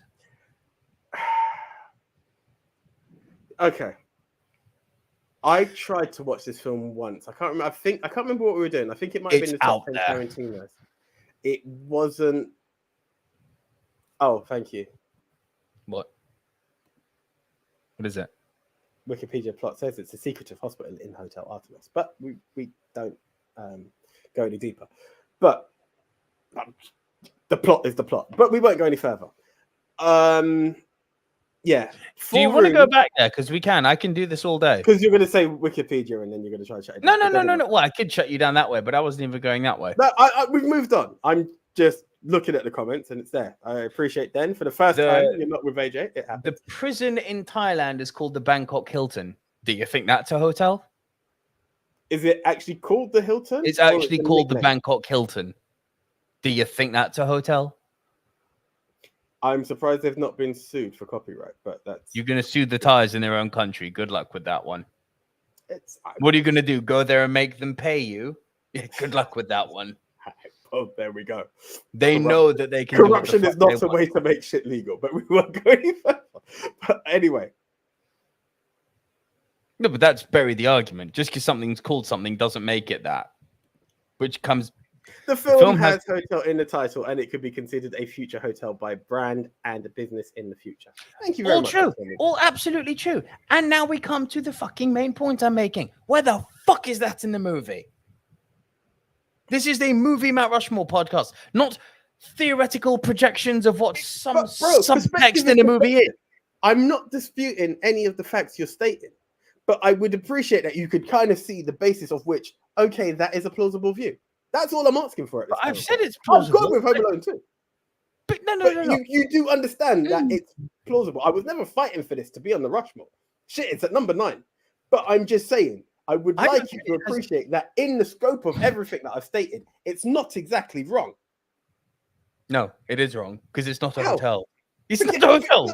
No. But again, the statement I made, whether you agree with it, like whether it matters or not to the narrative of the film. I'm very sorry. Society within this film, could that be seen as a hotel? Is it not advertised as a hotel? Can I ask you a favor? Yeah. Cast your eyes northwards and look at what the title of this episode is. So is it not set in a building where the title is hotel? The name of the building is a hotel. Top 10 definition. Okay, you can in a hotel. Something. You can misbrand something through hate. Motel, I'll allow you. A motel, I'll allow you. A motel is a type of hotel. That's fine. You are permitted motel. That's more than fine. Yeah. I'll fucking permit trailer park at this point if you want to rent it, not a fucking hospital. Anyway. Oh, it's been good. We haven't had one of those for a while. It's been a while. Oh, shit. Season 1. Gavin's like back at home, man. He's clapping. I might actually fight for it to be on the Rushmore. Just because I could. Bring it on, bitch. Bring it on. Oh. Don't tempt me. I've done this shit before. Like, anyway. But you were onto 4 rooms, which I couldn't get into. The time I saw the witches, I was like, you lost me. I love them attack here. Mommy and Daddy stop fighting. I claim Daddy. I'm just getting out there now. But anyway, go. Yeah, Mummy wears the pants. Just remember that. They've got a point here, like about you can't sue someone for a surname unless you're Hugo Boss. I guess we'll say that to Sasha Banks, the boss. Well, no, but Hugo Boss. I'm sure it was someone who changed their name to. You know what I'm saying. Move on. I know. But Hilton isn't based on the surname. It's based on the fact that they have a chain of... Anyway, we divert. Gavin, man, they serve breakfast in bed at the hospital. They also serve breakfast in bed in our prison. Yeah. The Bangkok Hilton. Thank you for proving my point. Again, it didn't say hotel. Don't make me turn this podcast around. I think we've scared people, AJ. Anyway. Good. You should come up with dumb suggestions more often. It's great. Oh, you bitch. Funnily enough, that's both you and my wife who've called me a bitch today. I'm on a roll. My wife, because that little hospital visit I had earlier, which was very painful that I was telling you about off air. I was having a bit of a moan over dinner because I was very hungry and I feel very traumatized after what I went through today. And I desperately wanted some comfort food. And she put a curry in front of me. Now, I like a curry, homemade, which is fine. Wasn't good. So I had a bit of a bitchy meltdown. It's not good. And she went, "Oh, have an ibuprofen and stop being a little bitch." I was like, "Okay, fine. I've just been told, haven't I?" Francis Lord Hotel film Shawshank Redemption. I Exactly. do not hear the word hotel in that. Well, if they check in, AJ. Again, I said the procedure by which they check into the hotel then leads them into the secret hospital. That's all I said. It wasn't the basis of checking in. For fuck's sake, Kevin checked in at the airport. He done it wrong. You know what I'm saying? So again, I don't just take part of it, take the full sentence. But it's so much more fun just to take part of it. What's the fun in that? Republic Productions says Shawshank Redemption takes place in the Shawshank Hotel up in Maine. Quality place. I stayed there. Amazing. Back to Four Rooms, guys. Look, it's a collaborative effort. I believe Robert Rodriguez was part of this. Tarantino is part of this. Eli Roth, I think, was part of this. So I may be wrong about that, but I'm pretty sure Eli Roth is part of this. It's weird, man. Like, Tim Roth plays a bellhop, and he has to go to all of these different rooms, and in each room, a different kind of weird and zany sub-story appears. Now, for the life of me, I can't remember the first one, but you've got the witches in the second room, which is a covenant of crazy sexed-up women who are witches, essentially, right? Then in the third room, you've got Antonio Banderas, who wants to go out, and he leaves his kids and the bellhop together, and the bellhop has to make sure the kids don't go to Antonio Banderas. Did they misbehave? You know? And then you've got the fourth room where they're talking. This, you can tell Tarantino's got his prints all over this. They have a long debacle about the power of choice. And that all boils down to someone cutting off or not cutting off their finger. It's weird. So if I'm not mistaken, I think each of the directors you mentioned was right, because I think each room is a different director. It is. Correct. But yeah. Correct. It's not a movie I go back to often, but in the scope of hotel movies, considering I don't think it's something we've brought up that often on this podcast, I thought it was a good opportunity to bring it up again. It was on the Tarantino thing that I tried to watch it, and I must admit, I tried to get back into it this time. I was just like, no, it was then I couldn't get into it, and I just didn't come back to it this time. I was like, I don't know if it's for me. Fair enough. Yeah. My number 6. This has to be a pun. Either that or you've left it up because you bring it up a lot, but this has to be a pun. My number 6, Identity. Yeah. It's a pun. Yeah. Okay. Your number 7. Right. From 1963, I believe. Mm. Very aptly named, and also 100% on Rotten Tomatoes, believe it or not. Hotel. There you go. That's actually the name of the film. When I saw that fucking piece of shit movie you love, tell me more. Tell me more. I'm not getting into R.I.P. Olivia Newton-John. Indeed. Yeah. So Hotel is it's an interesting film because I'm actually kind of happy that you've done this, that Four Rooms came just before it.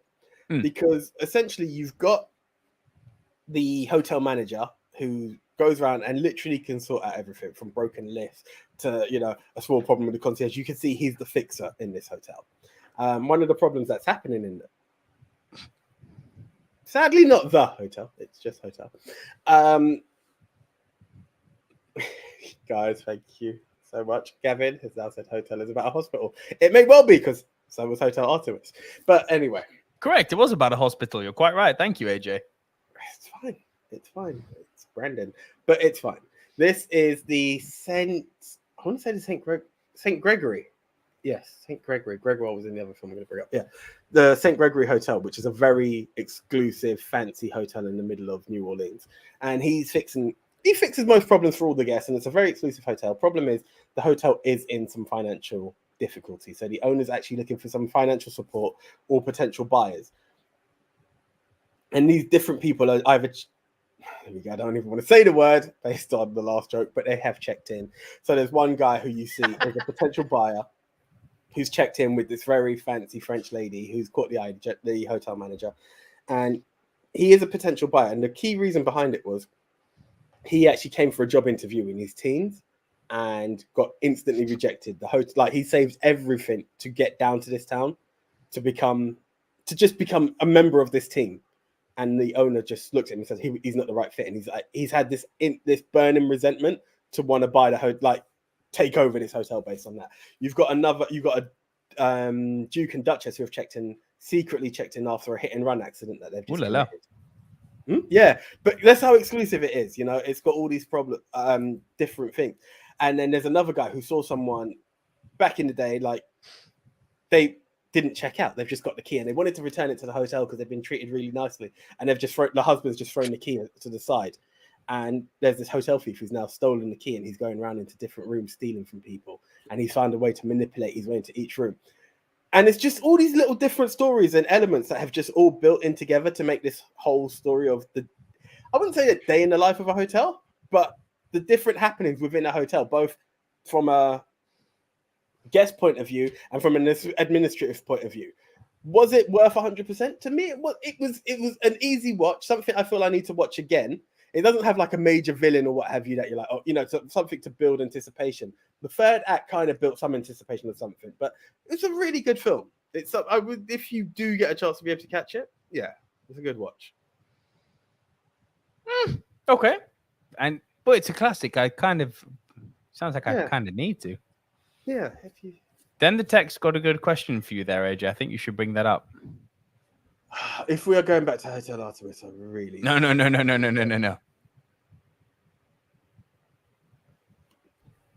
This is a good bit of... Oscar Hotel movie? Nico will let us know. What? Huh? No. Oh, sorry. I missed that along the way. What superhero movie is set in a hotel? I'll wait for AJ to tell us. There's one.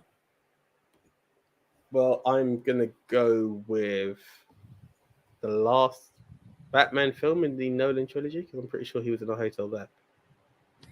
Even Dark Knight, actually. Yeah? Yeah. Did you have another one in your head? I did, actually, yeah. Go. I did. I think you're going to enjoy this. I'm going to edutain you. There was, you know how when I was living in Thailand, I was Before we go any further, is Watchmen starts off in a hotel. I don't know if the rest of the film apartment block. The comedian gets thrown out of his apartment. It's not a hotel. Fair enough. Yeah. As a 2000, I think it's 2010, 11, maybe 2012, but I think it was 2010. It's an indie superhero movie called Alter Egos, which is set in a hotel. Oh, hold on. There is that. Then, correct me if I'm wrong. Alec Baldwin. The Phantom? No, the Phantom's the Billy Zane shit.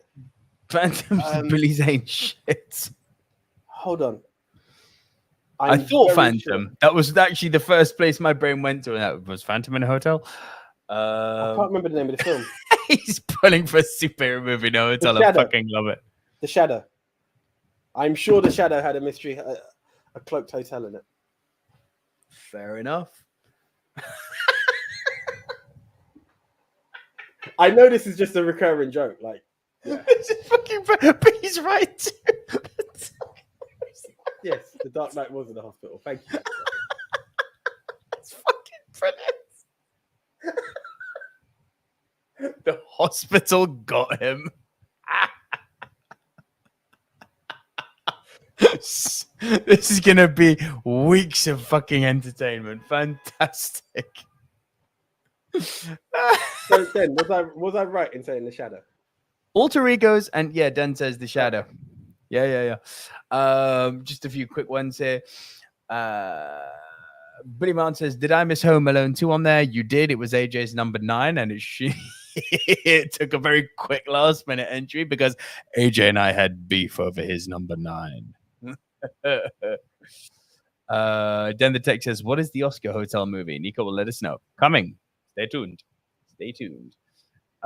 Mike's Mixed Memorabilia says, "Four Rooms is like Mom. I like it. The different directed concept of rooms. The Last Room by Tarantino is the perfect finish." I'd agree with that. The Last Room is fantastic. Republic Productions, may I suggest something? You guys do your top 10 favorite films of all time for the next time. There's a special occasion. I know it's a hard one, but worth it. We've actually already done that, Republic Productions. Was it to mark episode 50 or episode 100? We did our top 10 favorite films. Yeah. It's it's available on the, it's not on YouTube, Public Productions, but it's on the podcast streaming. Anyway, just search Movie Mount Rushmore. Movie Mount Rushmore. Kevin could tell you what episode to find it. Kevin fucking probably could. What episode? Gotta love 001. Yeah, it's there. It's definitely there. Your brother's in the house, AJ. Nate, what up, bro? You're forgiven, Kevin. I see the apology. So that was your 7, AJ. Your 6. Sorry, what was my 7? Where was I? Oh, Hotel. Yeah, that was a good one. So in at number 6 is the sequel to what you brought up, the second best exotic Marigold Hotel. Do they go back to the Marigold Hotel? In this? They do. Nice. Well, the thing is, not many of them have left. They've actually stayed. Oh, nice. This is the thing. They actually stay, and it actually kicks off with Dev Patel and Maggie Smith in America, because what they're saying is they show that every morning Dev checks in to make sure that everyone's still there. He actually does a roll call to make sure everyone's still alive. It's an old person's like hotel, you know, and things are going well, but they're looking for investors to buy a second hotel just because no one checks out unless they check out, kind of thing. You get a couple of guests, so it's very limited on rooms. So essentially, I do prefer the story in number 1, but I found this was more hotel focused. It is quite sweet. Dev Patel is getting married to his girlfriend from the first film as well, and he has a bit of jealousy at the moment because one of her brother's friends is teaching her to dance, but he has a feeling that she is she's interested, which is she not, we will find out. And one of the things that happens in this film as well is the American investors say that they're going to send their guy to come and check in. Coincidentally, at the same time that happens and they get back to India, Richard Gere turns up and his name happens to be Guy. So you've now got Dev Patel's character all over this guy, believing he's the hotel inspector. Is he not? There's another story. It continues very much the same. Do you know one thing that did piss me off with this film? And it's not a spoiler. Tell me. You know where you said Judi Dench's character was teaching people how to operate very well in a call center? Yes. She doesn't work in a call center in this one. She's working, but it's in fabrics, and it's like, oh, why change that when it had such a beautiful ground? Like, it has a purpose behind it. Without getting into it, it leads into a will she travel further into, like, will she leave the hotel in order to pursue her career? Is the reason. That couple that you mentioned who were both looking for love and companionship, they have a bit of a twist and a turn in there because it seems that there's cheating going on. So there's certain like breaks in the mold. The quite promiscuous Gran from the first one is torn between two lovers and trying to find something. So it's actually a really good continuation of the first film. But I just found it more hotel focused. So if you want to watch it, it's a nice watch. Like, for me, I watched them both back to back. It was a nice, easy watch and a nice continuation to the story and closing of it all. But I just found that the battle to try and get a second hotel done it. And if you thought you saw the beauty of India in number 1, there are some moments in this film that really exemplify the beauty of in this film. Nice. Gavin Mann making a point here. I know we're all joking, but I don't think you've done movies set in a hospital. No, we have not. No. I would recommend it. I don't know if Hotel Artemis will make it to my list based on principle right now. See, now you're just being stupid. I am, but it's the AJ way at times. See, I wouldn't include The Dark Knight in that. Because it's not long enough. It's a scene. Exactly. It's a great scene, but it's a scene. Republic Production says, my top 5 films of all time. 1 is 12 Angry Men. That is a fucking great film. That's a favorite here at the Movie Mount Rushmore. AJ and I salute you for that one, Republic Productions. 2, From Russia with Love. Great film. 3, North by Northwest. For Star Wars: The Empire Strikes Back, are you liking the fact that I'm getting these in? Yeah, Star Wars: The Empire Strikes Back, superb film. And 5, you have picked the correct Indiana Jones. Respect. Indeed. Indiana Jones and the Last Crusade. I respect your decisions, Republic Productions, a lot. It's a very good list. Fucking great list. Great list. And Gavin Mann says Tom Wilkinson was great in the first film. I didn't see his story taking the turn where it did. Right? Yeah. Poetic. Hospital film. Hotel. Thank you, Francis. So that was your 6, AJ, right? Yep. Over to you, sir. My 5. I imagine this would be on your list. Don Cheadle in Hotel Rwanda. Hunt. Okay. So your 5? Okay. In at number 5 for me. I don't know if this is a punt, because normally you're the man to draw for this. It's from your favorite collection, bro. Carry On Abroad. Shit! Oh, wow. Shit, Oh, wow. you got me. Nice one. Yeah, so I must admit, put the Google search in and I saw Carry On Abroad. And like sometimes you'll read something and it says, fuck, I'm going to set myself up here. It says located in, I was going to say in a hospital, located in a hotel, and then you look and it's not necessarily hotel based as a movie, right? No, it is. It absolutely This is. one, Carry On Abroad, is most definitely. So I was like, let me just give it a shot, and it is. And do you know what? So I've seen Carry On Cleo. I can't remember which other ones I've seen, but this was years ago, and I do have the collection, and I've not watched it. Again, for anyone who does want it, especially in the UK, I believe they're all on BritBox. Well, I don't know if they're all on there, but they have a good collection on BritBox. So this is where I watch Carry On Abroad myself. Yes, I'm nice a BritBox member. AJ. One of the lesser watch Carry On movies. So good for you on that. Yeah. So I gave it a watch, and just within the opening 5 to 10 minutes, the amount of suggestive jokes, I was like, "This is." Oh, I mean, they're on another level. I knew this is what Carry On was about. Don't get me wrong, but the amount that came in, and I was like, oh my days, it is good. So you've got the story of Sid James, who's married to Hattie Jakes, and he's got. Look at you getting all the fucking names of the actors. I'm so happy. I'm so happy right now. He's flirting with Barbara Windsor, and they were actually going to run off on a secret holiday because his wife doesn't like traveling and whatnot. And then some guy, and I apologize because after oh God, his name's blanked out my name, the travel operator. The one who's very rather... Oh my God, I knew his name and I'm blanking now. The minute you said I know the names, I start to blank. Yeah, I don't know the rest of them apart from him, to be honest, in terms of... Who? What? Kenneth Williams? Kenneth Williams, that was the one I blanked. I completely blanked on Kenneth Williams there. That's the last of the Carry On people I know. So one guy kind of lets it slip that... Charles Horntree, surely. Skinny one with the glasses.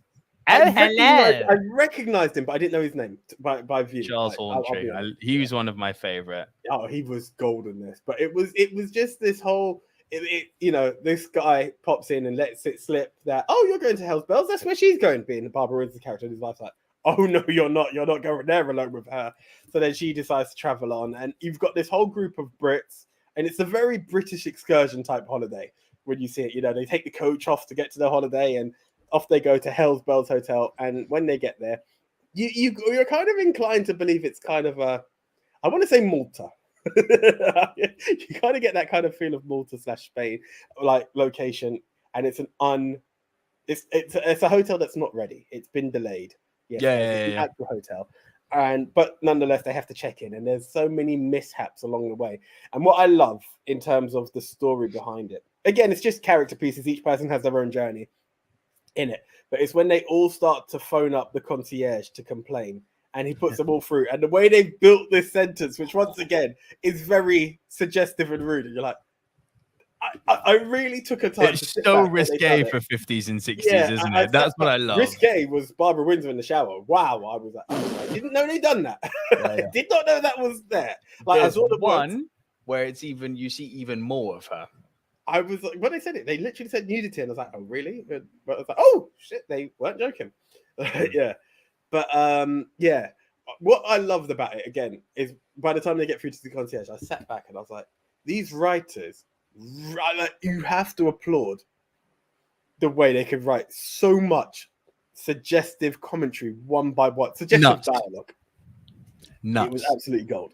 I had a great laugh with it, and yeah, we're one step closer to the. It's Carry On so Rushmore. influential. Do you see how fucking influential they are, man? Course, like bro. Monty Python, Faulty Towers, they all owe a living to this. Yeah, it's crazy.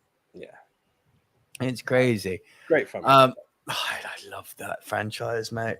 I'm so glad you've included one. Good for you. Good for fucking you. Mixed Memory Buddy, just going back a bit, says, interesting by AJ to put a second Marigold over the first. But yes, both are very good. Again, it was more for the hotel focus based on the subject. That's why. Story and narrative, I think there was a bit more depth with number one. But because of the whole trying to acquire a second hotel, it felt more hotel focused. Hence why I went for that. Republic Productions lost me a bit here, I'm afraid, AJ. 5 more. Number 6, Logan. Not a favorite here at the Movie Mount Rushmore podcast. Yeah, do you know what it is? Logan's overhyped. It's so overhyped. It's fine. Yeah. It's the biggest case of okay. Darling for Med is good. Casino Royale, you know my feelings. Gone Girl, hell no. That's one of my. I'm interested to see that Gone Girl goes above 7. Gone Girl is one of my most fucking hated movies ever, as you know. I know this. The nonsensical, stupid fucking plot hole at the end is just like, how is this movie still a thing? That is there. Fucking the plot hole. Do you know what? I would just justification is always there, isn't it? The justification. Oh, but if you read the book, shut the fuck up. I'm watching a movie.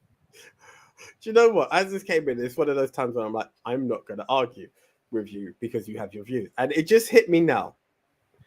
We started off this episode with Republic Productions saying they're going to give up in trying to convince you to like Daniel Craig. And I'm like, no, when he's focused, he's focused. Don't bother. I then proceeded to try to argue Hotel Artemis. I apologize to everybody listening. But we go through. In the zone, man. I'm in it tonight. I see some similarities. So Republic Productions clearly likes James Bond from Rush with Love, Casino Royale. Clearly likes a bit of David Fincher, 7, Gone Girl. Although personally, I actually think Fincher's criminally underrated movie is Social Network. My God.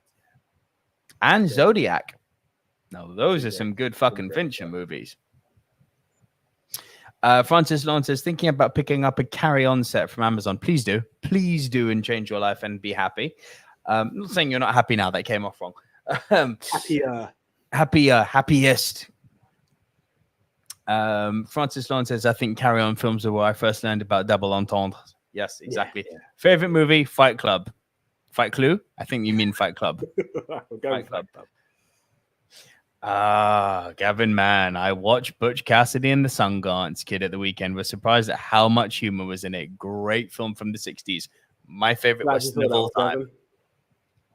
My favorite Western. You know how much I like that, AJ. So that was your 5, yes? Yes. Okay, my 4. Lost in Translation with Bill Murray and Scarlett Johansson. Not a fan?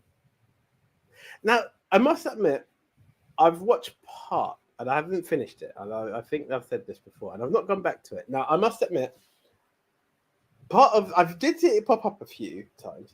I had this strange feeling that the film focuses more around... I remember you all say it's great to be a Japanophile watching this film. And I always thought it had more of a setting outside of the hotel. So I didn't delve into seeing it again. I'm going to put a little shout out to Maria from my previous workplace.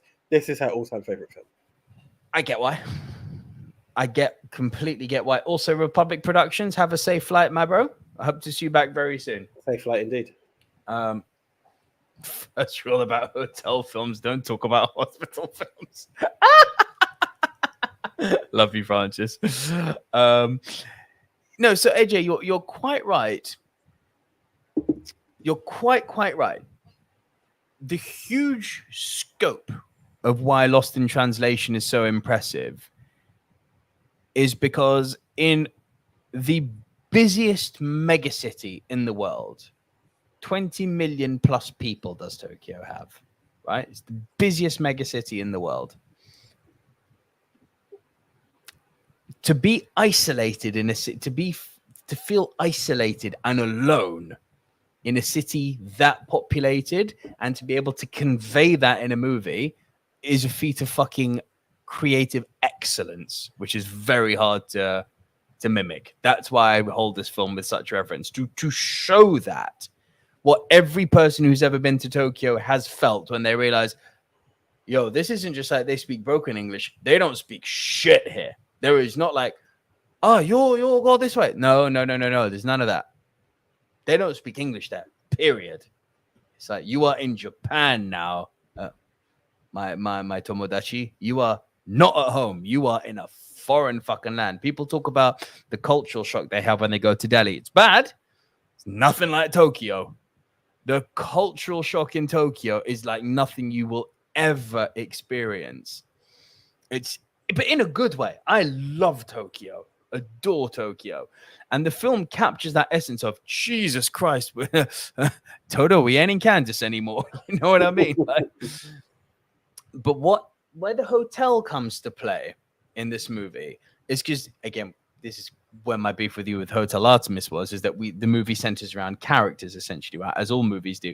The two pivotal characters in this movie come into and out of each other's lives in this hotel. Yes, they're in the karaoke. Yes, they go to the Busaba bar. Yes, they go to all of these the strip bar, and there's all these places which are atypical of being Japan. But where their relationship festers and develops is in the framework of the hotel. It's such an important element of the film. I don't say no. Listen, I don't say no. It's just one of those things that when you're trying to go like hotel based, like, listen, when my number 4 comes up, you had it as well. Like small spoiler. It's just that kind of the setting for it, and I was like, I'm trying to be as hotel based as possible.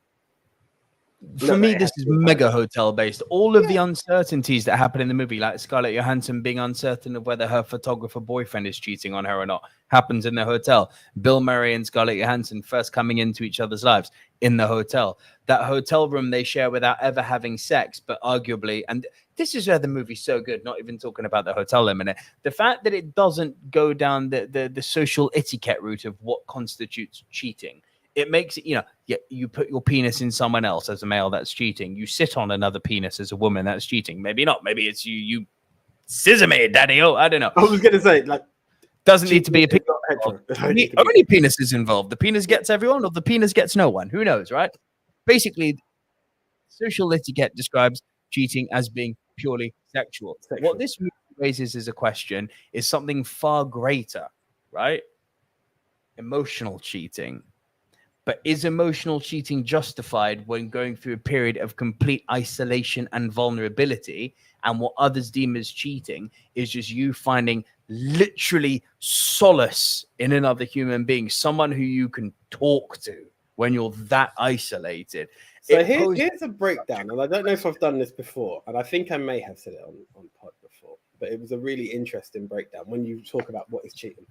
Do you know, I remember one day, one of those off days of work years ago, and I ended up watching Loose Women, and I remember someone saying they would forgive a one-night stand more than they would an affair, and they were like, because with a one-night stand it's just sexual, it's a mistake, whereas when you think of an affair, it's the fact of how they've been around that person, making them laugh more than you could. That connection is there more, and that's what would hurt more. And I always thought that's a fucking good point. Completely so true. Good question.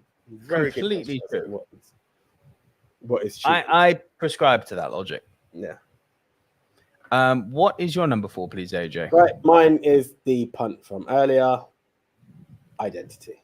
Only at 4, huh? Bro, like, I tell you what, only at 4, because it's one of my favorites. And it's a film, again, just giving it a bit of a breakdown. I know we've done it before, probably. Without getting into spoiler territory, it took me a while to see it, so maybe some people didn't see it the way I did it. Like, it took me a minute. A group of strangers all end up in an abandoned hotel and start to realize they have very similar commonalities. One of the key points was their birthdays and similar histories. And gradually, people start getting bumped off. And then it's it's been made aware that there is a serial killer on the loose. AJ, I've lost you. Completely lost your audio there. Can't hear you. You're muted. Hello? Got you. That was so weird. For some reason, I don't even know how, but my wire popped out. Literally didn't touch anything. But yeah, so it's a serial killer's on the loose. Is it someone within the group? Is it someone outside the group? So this group are now trying their absolute best to survive.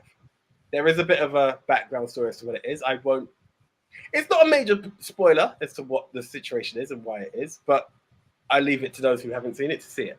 But it's one of those films that I've absolutely loved. I don't know. It's more of a thriller than a horror, so I'm not going to say it's one of the horrors I appreciate. Oh, for sure. I'd agree with that. So I've always loved Identity. R.I.P. Ray Liotta, John Cusack, Amanda Peet being the main people in the film for me. But Amanda Peet's dead? And who? Amanda Peet's dead. She's on the poster as well, bro. No, I said she's dead. I said R.I.P. Ray Liotta, but also, right. Well, I said it slightly wrong because I started off with Ray Liotta, so I said R.I.P. Big man, sorry to cut you off. Just quickly, since your audio crept out a minute ago, you're coming through a bit boxy now. Better? Wrong? Should I refresh? Give it a refresh. All right, guys, you're stuck with me for a few moments. Let's see what's happening in the comments. Sorry, let me also just change up this background here because this doesn't look good. Bear with me a second, please. Boom. There we go. Much better. What's people saying in the comments? So, actually, I'd like to know who's seen Identity because I'm with AJ. It's hashtag I'm with AJ. Fucking great film. Basic recap of Identity. Yes, Francis Leon. So, as AJ was saying, well, AJ, you're back. Basic recap of Identity, asks Francis. You've kind of done it, haven't you? It's the whole strangers meeting and finding out how they connected. Well, yeah. In the stormy weather and... yeah, it's quite an interesting twist. I've always liked it, and yeah, apologies. The twist is good. Ray Liotta, but the film also has John Cusack and Amanda Peet, and that guy, I know him from The Apprentice, but he's the other. I don't want to get into it, but you appreciate him as an actor. You said he's really underrated. Big bald guy. I remember you talking about him. Oh, fuck me! I need to look it up. That's going to drive me nuts. I remember, and he is a great actor. He really is. Pruitt Taylor Vince.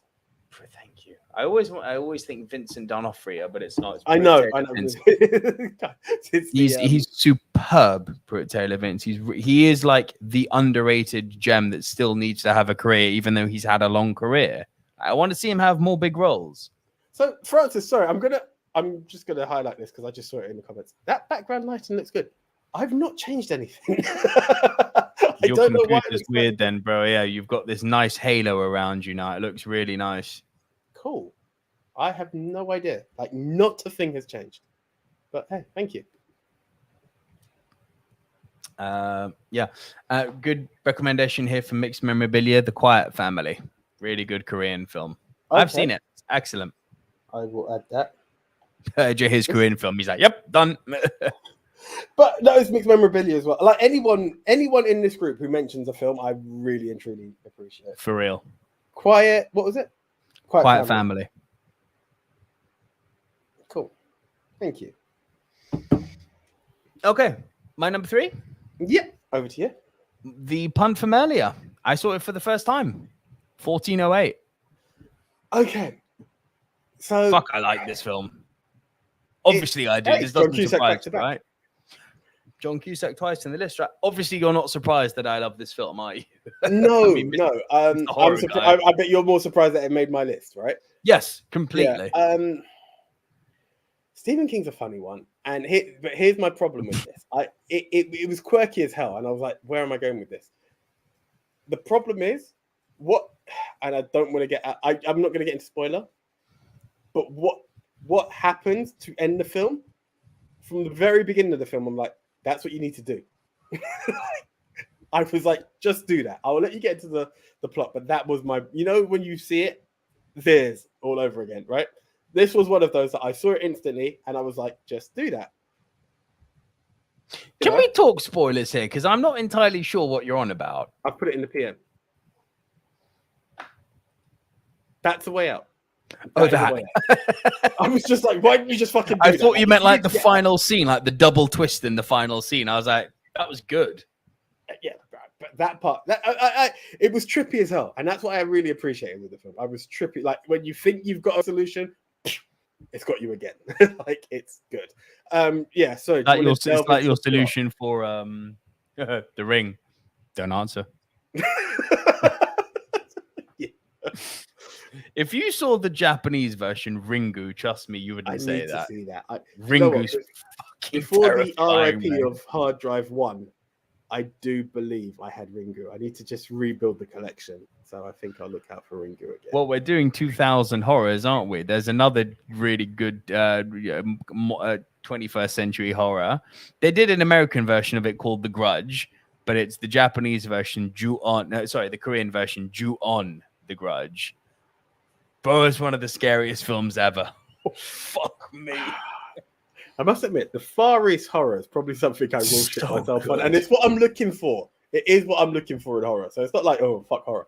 Horror has never given me the cool. Make a note of this now then. If you want Far Eastern horror, and people always pull Japan and Korea, understandably, because they do the shit well. I've got a Thai movie for you to find. Go. Alone. Thai movie, yeah? I'm just going to make sure it's on IMDb. Alone. You're going to... It's not even on IMDb. What's Thai movie? Alone.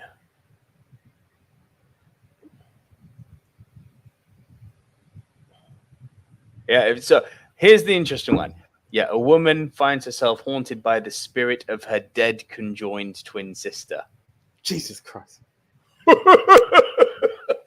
fucked up is that? Okay. All right. Again, for anyone who's highly religious, apologies for the JT call out there. So yeah, if you just IMDb Alone, it doesn't show up. But if you go into Google and put Thai movie Alone, it's there. Oh, I'm sure I'll find it. Bro, it's so good.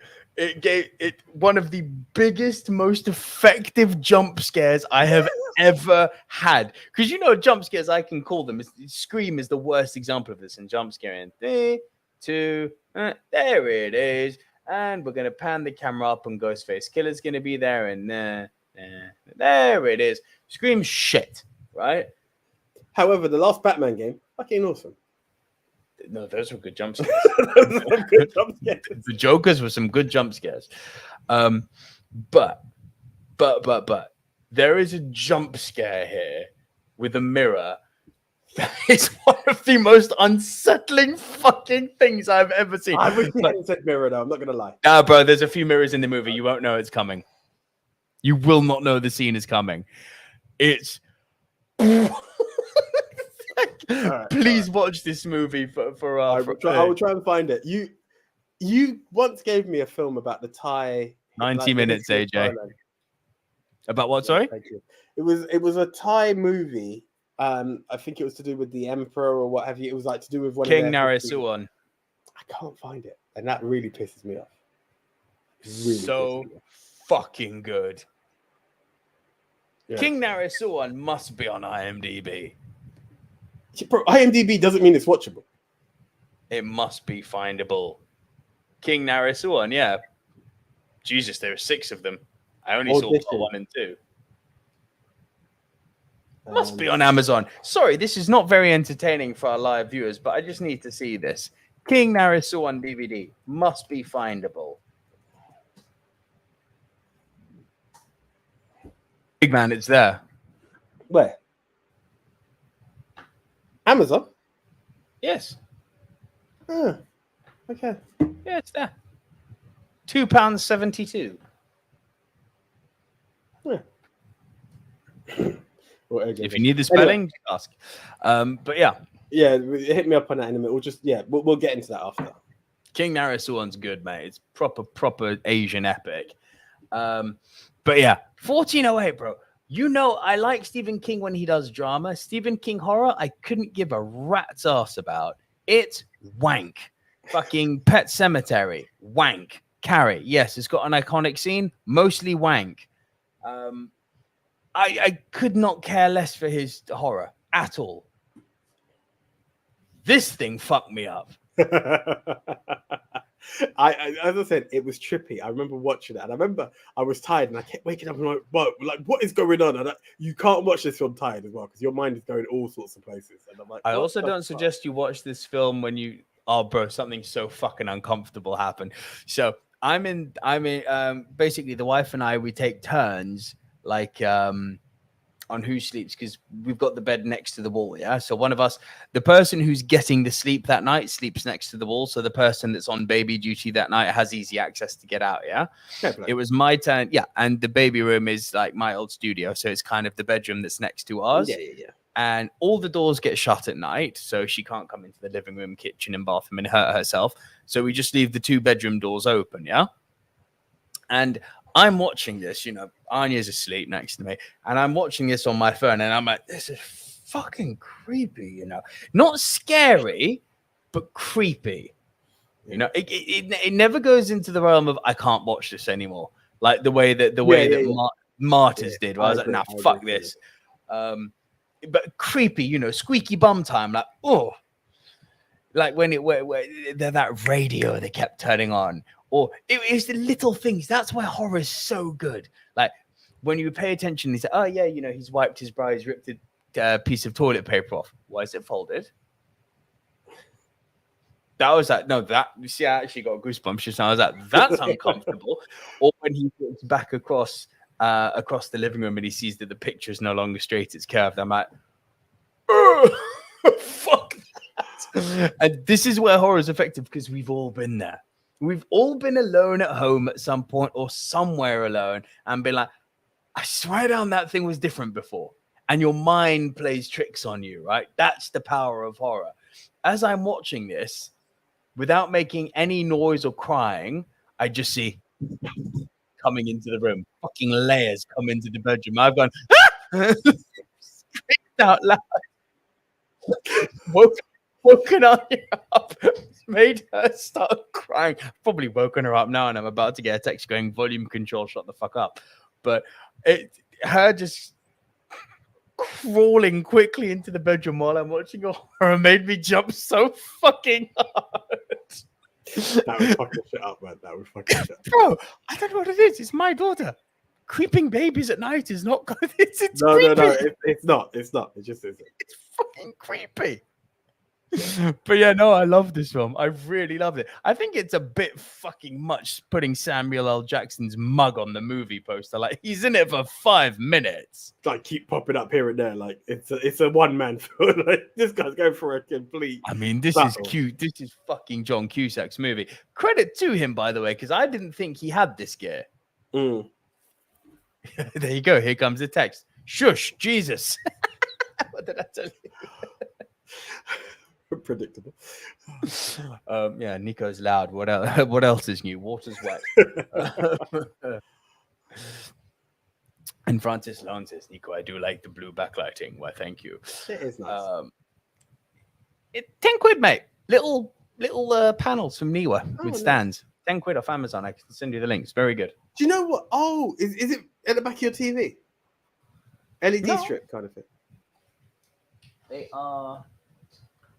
They're really good.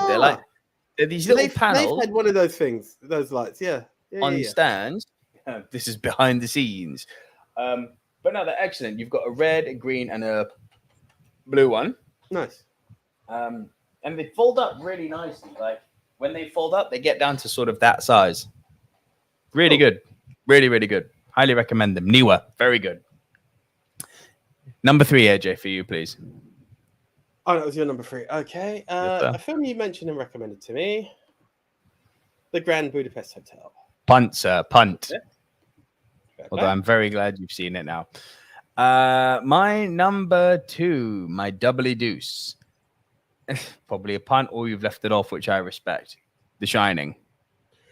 So I don't know if I mentioned this before. I didn't care for it the last time I watched it. I'm not going to lie. To call it real, I remember watching it, and I remember hearing The Shining, and I may have been partially spooked as a kid, and I saw parts of it. Fully watched the film, and I remember being like, getting wound up. Like, I feel he's descent into what madness. The fuck? What? No, bro, I'm being as real as. Like, I'm not here. I know it's, but again, I think it's me and Kubrick. It's a weird relationship. You do have a weird relationship with Kubrick. This is true. I remember. Like, it's not something I appreciate, but I think Jack Nicholson, don't get me wrong, is menacing. The third act delivers, right? But I felt his descent into madness just felt very, like, it just very instantaneous. Where I felt it needed more of a build. Is it Danny? Like, you've got the creepy twins. Danny boy. Like, even him doing Red Rum, I was like, shut up. Like, it was like, what the fuck? Like, didn't creep me out. It just pissed me off. Yeah, no, it pissed me off. Red Run! That didn't creep you the fuck out. Oh, bro. No. Oh. Maybe because of the household I was in, you would have got one clap in your ass. Like, what the fuck you doing? Like, maybe it's just my perception of it. But the more I watched it, I was just like, huh? Really? Is this the mad film that's like always got that attention? I think, AJ, because there's a lot of subliminal shit that happens in The Shining. Do you know what's really funny? Who wrote this? Is it King as well? It's King, yeah. He hated it. He hated it. And I think he appreciated you've blanked yourself there when you moved the mic. I said then he condoned Dr. Sleep, which was wank. Well, this is the thing. I'm wondering if I'm going to appreciate Dr. Sleep more. Like, it doesn't mean it's right. Well, I mean, everyone has their own personal right. I haven't seen Dr. Sleep, and I thought maybe I want to watch it because I didn't really embrace what I saw with The Shining. Even the concierge at the beginning before moving on, like, oh, I can see you've got that thing. My granddad used to call it The Shining. I was like, fuck off. Like, none of it caught me. Then when he had, like, it's that whole, like, I don't want to get into spoilers, but when he thought there was a seductive woman and then plot twist, I was like, whatever. Like, none of it gave me the chills or what have you. Hey, maybe this film's not for you. Like, fair enough. It really didn't do it for me. Cinematography didn't creep you out. I know. I'm not even looking at the comments, but I'm sure there are many. Like, everyone here is like, no, but The Shining's great. Done fuck all for me, bro. Fair enough. Yeah, fair enough. I mean, it's not something you hear every day. I actually, you've taken the wind out my sails. Shining's my number 2. What's your number 2? Move on. Listen, I mean, if you want to get into, like, I've shat on it, give it its praises. Like, again, I do believe The Shining is something I caught lately. Just give it the plot points. We have to remember this is what the rush was about. For anyone listening, they're trying to learn. So, we are edutaining.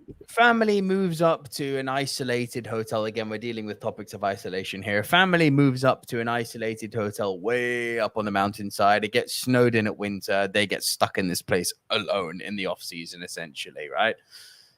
Jack Nicholson plays a writer who's having writer's block. Shelley Duvall plays his wife. You can tell they've got a bit of a weird, estranged marriage. Danny, his kid, goes day by day trying to entertain himself. As each day goes by and the hotel opens up more and more, Jack Nicholson starts to get a bit more unnerved, a bit more loose, a bit crazy, and apparitions start appearing in the hotel. Are they real? Are they fake? You don't know because you don't know what his state of mind is. Where I think the film is such a resounding fucking success is its cinematography. Like, I'm going to talk about it when we bring up the Grand Budapest Hotel because I think Wes Anderson, honestly, I think he does it even better than Kubrick.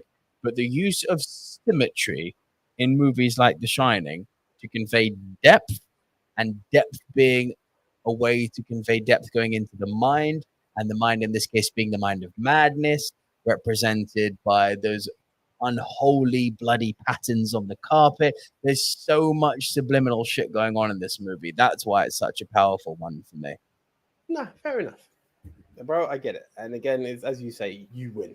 You win if you can see it. Sometimes it's maybe I lack the depth to see those kind of artistic sides. And I'm like, all right, it's his vision. I don't think you like the depth, mate. It's not about depth. I think you and me consume media in a different way. When something is a hotel, it's a hospital. There's that, yeah. But usually when something triggers me, like Gone Girl, as I've mentioned, triggers me, I'll go and look it up and being like, did I get triggered for the wrong reasons? And the point is I'm triggered. And then you realize now Gone Girl's just a pile of shit.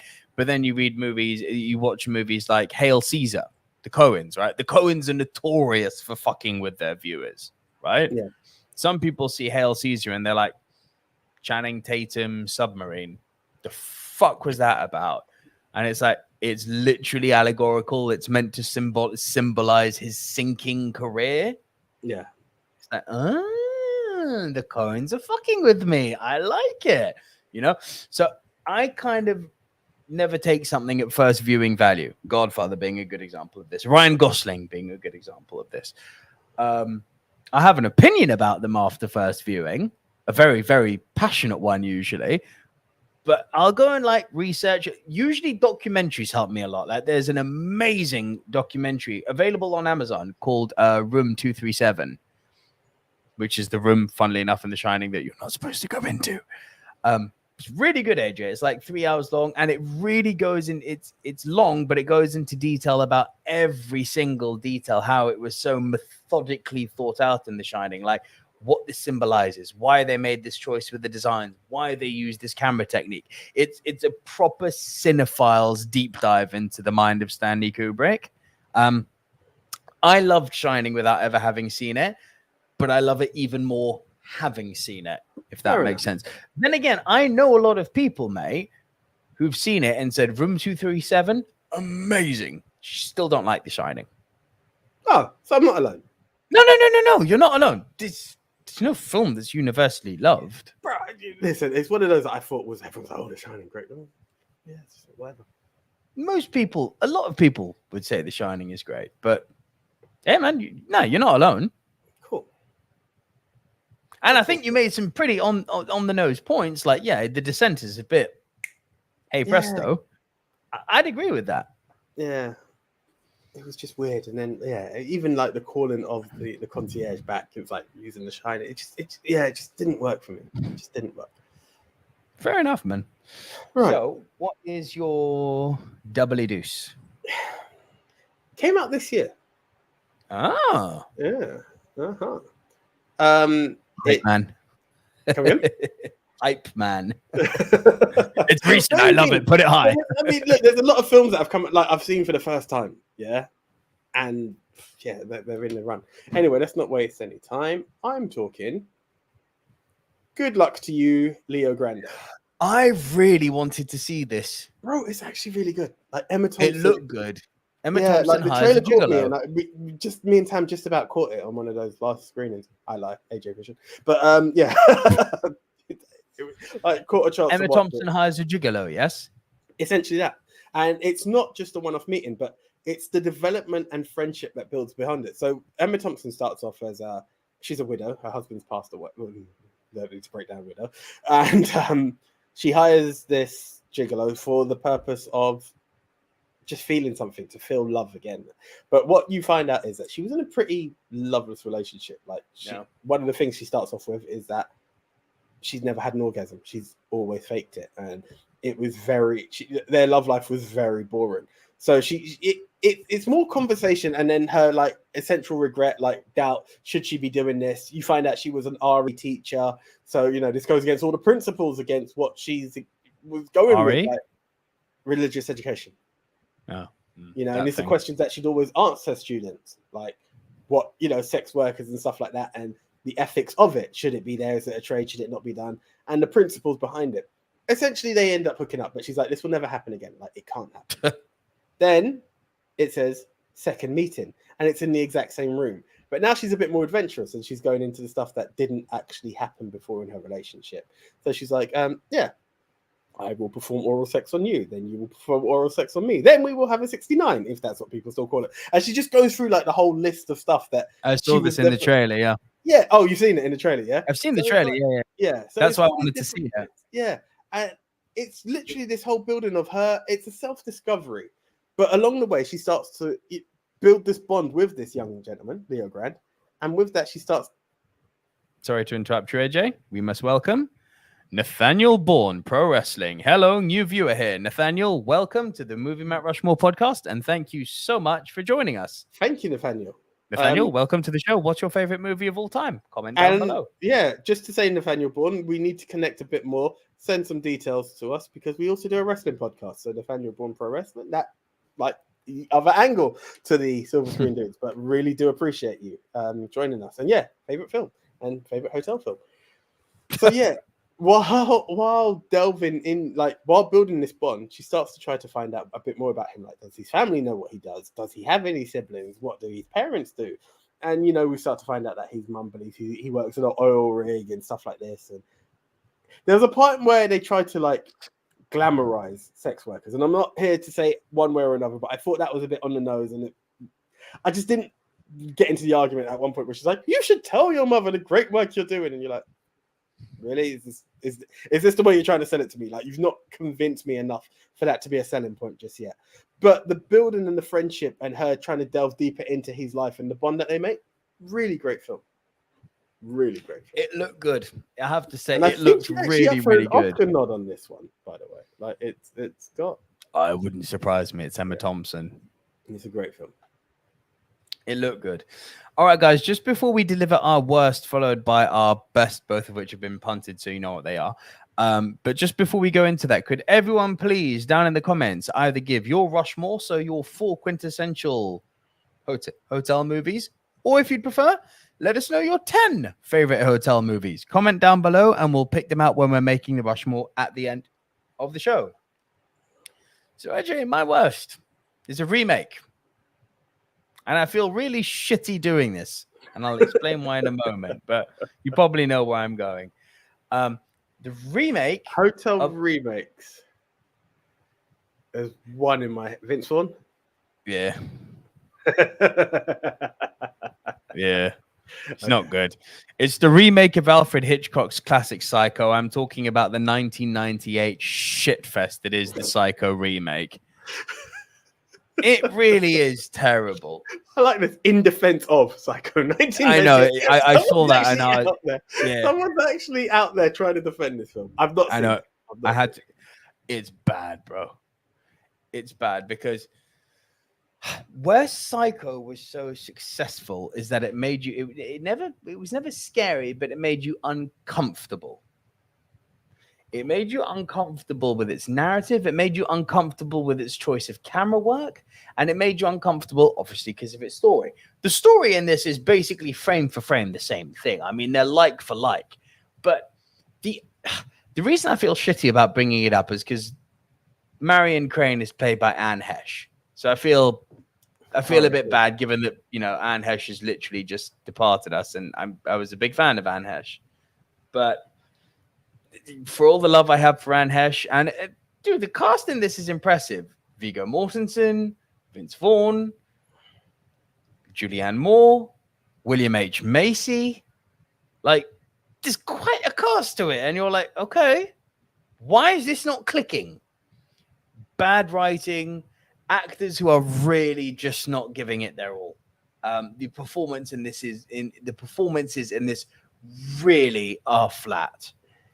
And it was like watching the live action adaptation of The Lion King. It's like you're the same thing, but you're flat. You're not wrong because you can't say it's wrong because you're frame for frame the same thing, but you're lacking any impetus for me to get emotionally involved. You are flat in your delivery.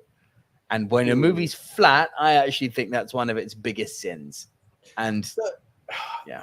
See, Psycho is really a weird one for me because I feel like when I watched it, I was trying to rush it because everything had been spoiled. I knew Norman Bates' secret. I knew about the big stab. Like, it's so iconic that you can. So I'm like, where's it coming? Where's it coming? And I always feel I need to give it a better viewing because I was just trying to rush to the point, where I feel I need to digest the movie. I've not seen the remake. I've just seen the Hitchcock one. So I get what you're saying. But that's why Psycho didn't really make the list for me. I don't hate it. I just feel like I rushed it. I can't remember what we were watching. It was one of our Rushmores. I was like, yeah, Psycho. Okay. But some films need to be savored. It kind of falls back into what you're saying. It's like, yeah, you've remade it frame for frame, but you're falling flat. You need to still give the emotion. But then sometimes I think it's hard when you are doing frame for frame. Don't do frame for frame. Do you know what? Even any remake, when you're working off of a classic, you're gonna get the comparisons, and it's gonna be like, if you change it, like, why did they change it? You keep it frame for frame, it's like, yeah, but they didn't do it as good as. But you know what's coming because you know it's frame for frame. It's remakes are a very challenging thing, especially slippery slope. Yeah. Nathaniel Bourne says, my favorite. Oh, he's in good company. My favorite film of all time, Lord of the Rings. All three of them. Forrest Gump and Inception would be runners up. Nathaniel Bourne, welcome to the channel because Lord of the Rings is up there for me too, We my friend. appreciate you. Massive. Out of interest, Nathaniel, and I shouldn't do this because, again, Ministry of Wrestling, look out for us. Favorite wrestler? Favorite wrestler. Very good. Very interesting to hear that. We're talking pro wrestling. And I will be subbing to you later on, actually. So we will be looking up. And agreed. Psycho 1998. What a terrible film. Yes, we'll be subbing to you as Ministry of Wrestling and as. Please do sub us as well. Right, AJ, your worst, please, sir. I wasn't sure what I was going to expect for this, but I did look out for it because it popped into my head. And again, as I said earlier on Netflix, I came across Guest House Paradise. This is a film from a TV show that I did kind of enjoy. Nathaniel Bourne of all time, please. Carry on, AJ. Yeah. Guest House Paradiso. What is this? Have you ever seen the TV show Bottom? No. Okay, so this is Rick Mail and Aiden. I don't even know his surname. But yeah, bro, if you'd ever seen Bottom, it's a weird British comedy using 2 stars, the 2 stars that you see there. Yeah, from the young ones, and they went off along their way. I kind of appreciated it as a kid. The humor just was not for me. You're talking about stuff where you're just looking at very stupid, and I for those who enjoy it, they enjoy it. I'm going to call it stupid. Like their jokes are always about like Tom and Jerry come to life. So when you got an argument with someone, it's going behind the kitchen and smacking a man with a freaking fire extinguisher, or using a frying pan 12 times over him and it dents into the face. And it's, like you talked about how She-Hulk were past burp jokes. You got puke jokes in here. Like I say young. Bill Nye's in it. It's to a point where I've not seen him looking old. It was weird. Simon Pegg's in it. Vincent Cassel's in it. Like it's weird some of the people that like appear in this film. But it was just continuous stupid jokes. It was only near, I'd say, the end of the second act, beginning of the third act. It kind of had me at a point where I was kind of giggling and sitting back like, I appreciate this. And then by the end, it was stupid as fuck again. It was just really cheap. They call it black comedy. I wouldn't even call it that. It was just cheap heat, as I call it. Like cheap really heat, okay. Stupid jokes. People puking over radioactive fish. It was really bad, and it's always like there's a point where he's trying to be a protester. I need to get his name because, sorry, I just called him Aid, but I don't know his surname. But he was the director to it, and I've realized I'm not really a fan of his comedy. And Aid Edmonton, coincidentally married to Jennifer Saunders, is her husband, and he's like being a protester, laying on the ground, and the car literally drives over his head, and it's meant to be tire marks. I'm like, this is just stupid. It's just so stupid. It's cool. Sounds like Tom Green level comedy. Yeah, bro. I think we're in that kind of range. And again, go back to the poster. Yeah. You've got a man and you've got him with a meat hook by the nose, and then he's like being swung around the room. Kind of like what wound you up in Matilda. And I'm like, you're too grown for this shit, man. Like, it fucked me off. It was really, really bad. I like Nathaniel Bourne. Favorite wrestler of all time is John Cena. AJ knows the affinity that I have for that man. I have no hate for Cena. Were it not Nathaniel Bourne, were it not for Rey Mysterio, Cena would probably be my guy. If you're an Attitude Era kid, like Ruthless Aggression Era kid, that has to be your answer. You have to. Yeah. He is the man, the GOAT. It's him or The Rock. Come at me. All right, my number one, AJ. I've never made any secret on this show. Den the Tech was asking for this earlier, like Nico's Oscar movie. Here we go. I've never made any secret on this show about how much I adore Wes Anderson's work. And my number one, unsurprisingly, is The Grand Budapest Hotel. Oh, my fucking word. I love this film. First off, before I go into it, was this your first proper Wes Anderson movie? Yeah. What did you think of him? I'd love to hear a first-time viewer's take on Wes. Sorry, hold on. Let me just double-check, because I say this, and I haven't actually checked the other films from Wes Anderson. So I've come in very like, yes, it was. Unlikely films you would have seen, mate, in the nicest way. Yeah, maybe Fantastic Mr. Fox or Isle of Dogs. I'm not even seeing, which is wrong. Yeah, you will not have seen his films then, mate. They're not ones which would have actively made you go? Yeah. So here's the thing. It was quirky but interesting. I think that's it. It really was. It was quirky but fun. I think Ray Fiennes is just gold. I just like you know I talked about Hotel and there's the guy who knows everything. This is like the mold. Like you could just fix shit, and I love that, and I like the way he was very British and correct. Stop talking to me about the actor's performance. I want you to talk to me about what a Wes Anderson movie made you feel. Tell me about what the experience was like. His use of color, symmetry, cinematography. Talk to me. Come on, not the actors. I found it interesting. I found it different. I'm going to go back. Yeah. I think Francis popped into my head because it's that question of what I would call artsy. And that's what I felt when I looked at this. It's like, it may not be quoted as art house, but it feels artsy. I can feel the way it's shot, its frame is different. The way things are portrayed. It, as I said, quirky. Yes. I didn't hate it. I was like, this is different, but I like it.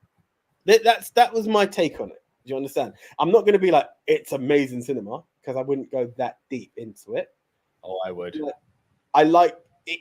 The reason I brought up the actors is because of the way they are portrayed and the way they deliver their speech matches the image of what I saw, and that's why it's like it felt like a deviation, but it's not.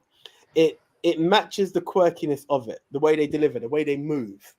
It all matches the shot, the camera angles, the framing of it all. Am I going to go as deep as to say I recognize the symmetry? Fuck no, I'm not going to lie to you. I'm subconsciously seeing it because I'm aware that I'm seeing something different. I'm not studying it enough I'm studying the story too much to then take in the Fair enough. I'm seeing the angles are different. Like it's got a weird zoom. It's got a weird cutaway. I liked it. It helped deliver the narrative. Did you notice that the way he does his camera work is like this? Yeah. Dolly shots. Wes Anderson loves a dolly shot. It's constant. It's one scene to the next, one scene to the next, one scene to the next. It's constant. And it adds. What I've always said about Wes Anderson films is like it's like eating a really, really sweet, really, really rich dessert. You enjoy it, but you can't have too much of it. And you certainly don't want to eat it every day because you'll just be like, oh, no, I can't, not more. That triple fudge chocolate thing, beautifulfulness with the marshmallows and the salted caramel and the Nutella, all the things we love. It's like, it's great, but not every day, man. Allow that. Sorry, just in a follow-up with the girlfriend coming round to mine again. We ordered froyo twice. So it just felt like after everyone knew about the froyo gate last week, yeah, we made up froyo gate. Look, as someone who works as a photographer and an editor, Wes Anderson's eye is just like nothing I've ever seen. Yes, there are directors like Peter Jackson who have got an ability to convey a sense of scale like no one else can.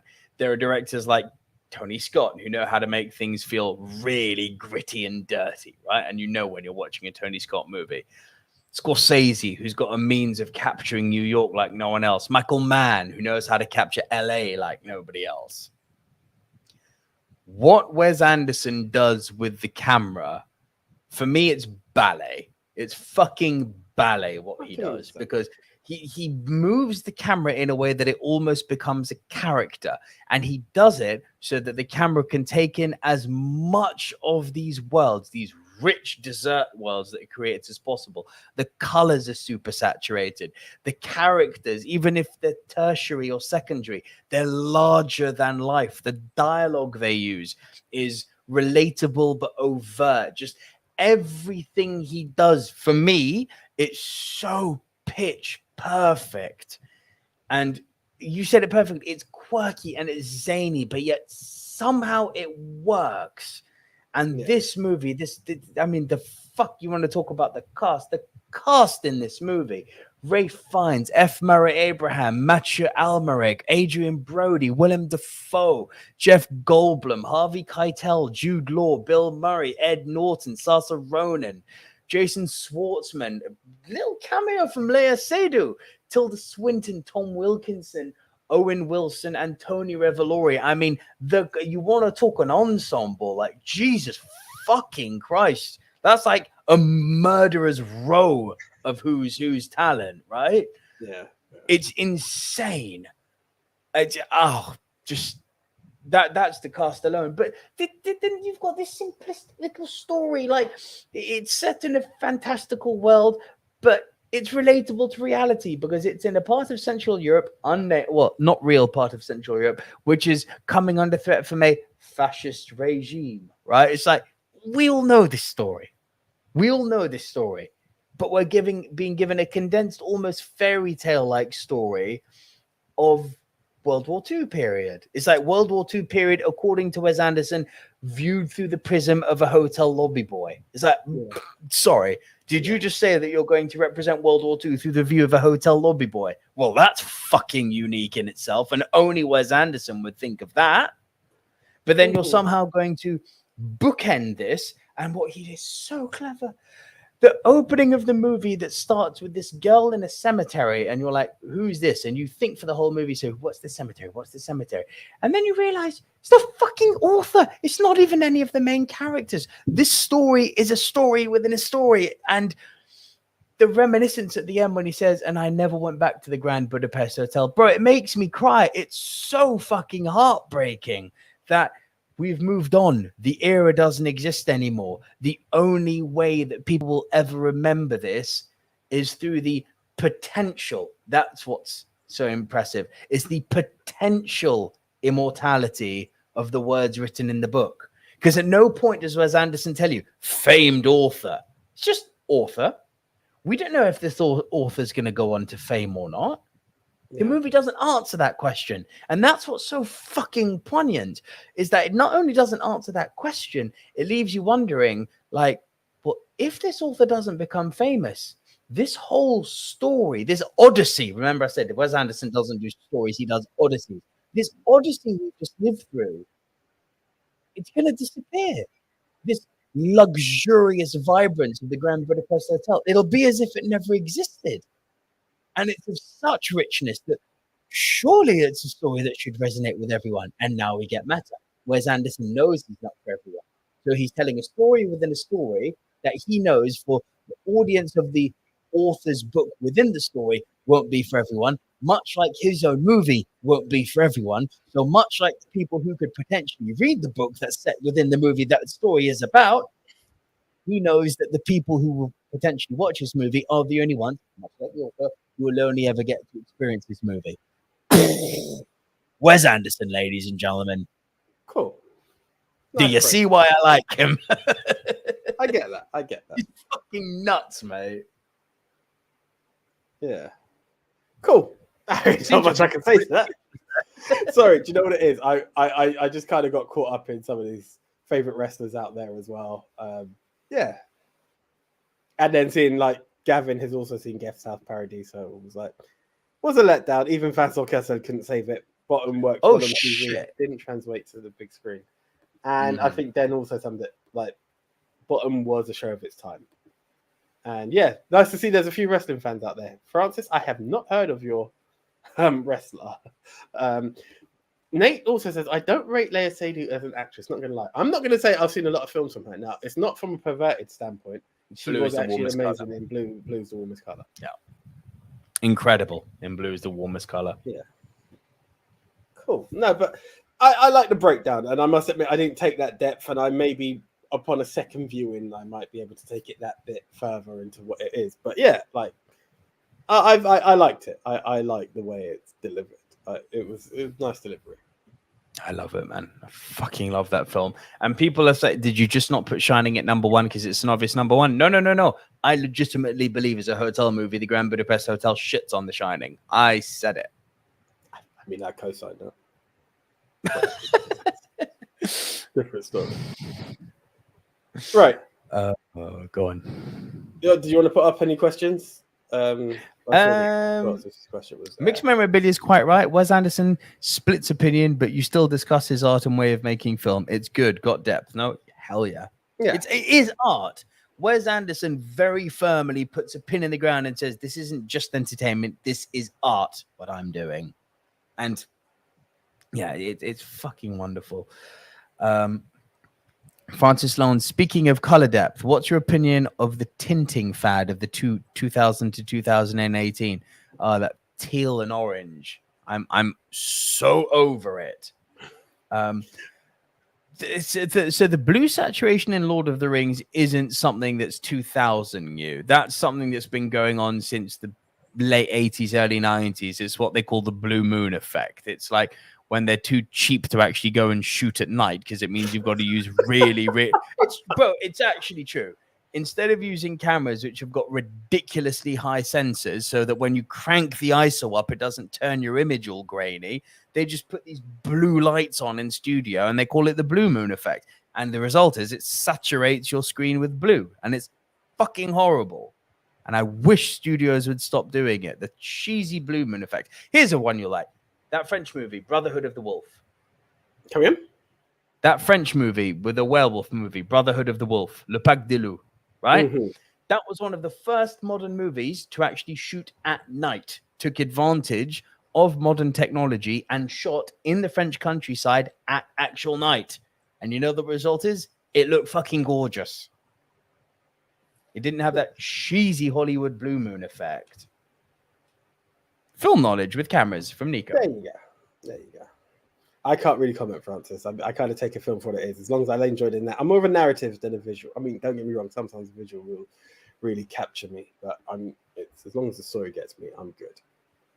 I'm aware of it. I'm not unaware. But yeah, that's what it stands for me. So I can't. And your number one, AJ? My number 5? It's the punk from earlier. I can't remember what episode you brought this up on before, and I remember you breaking it down to me of what a great film it is.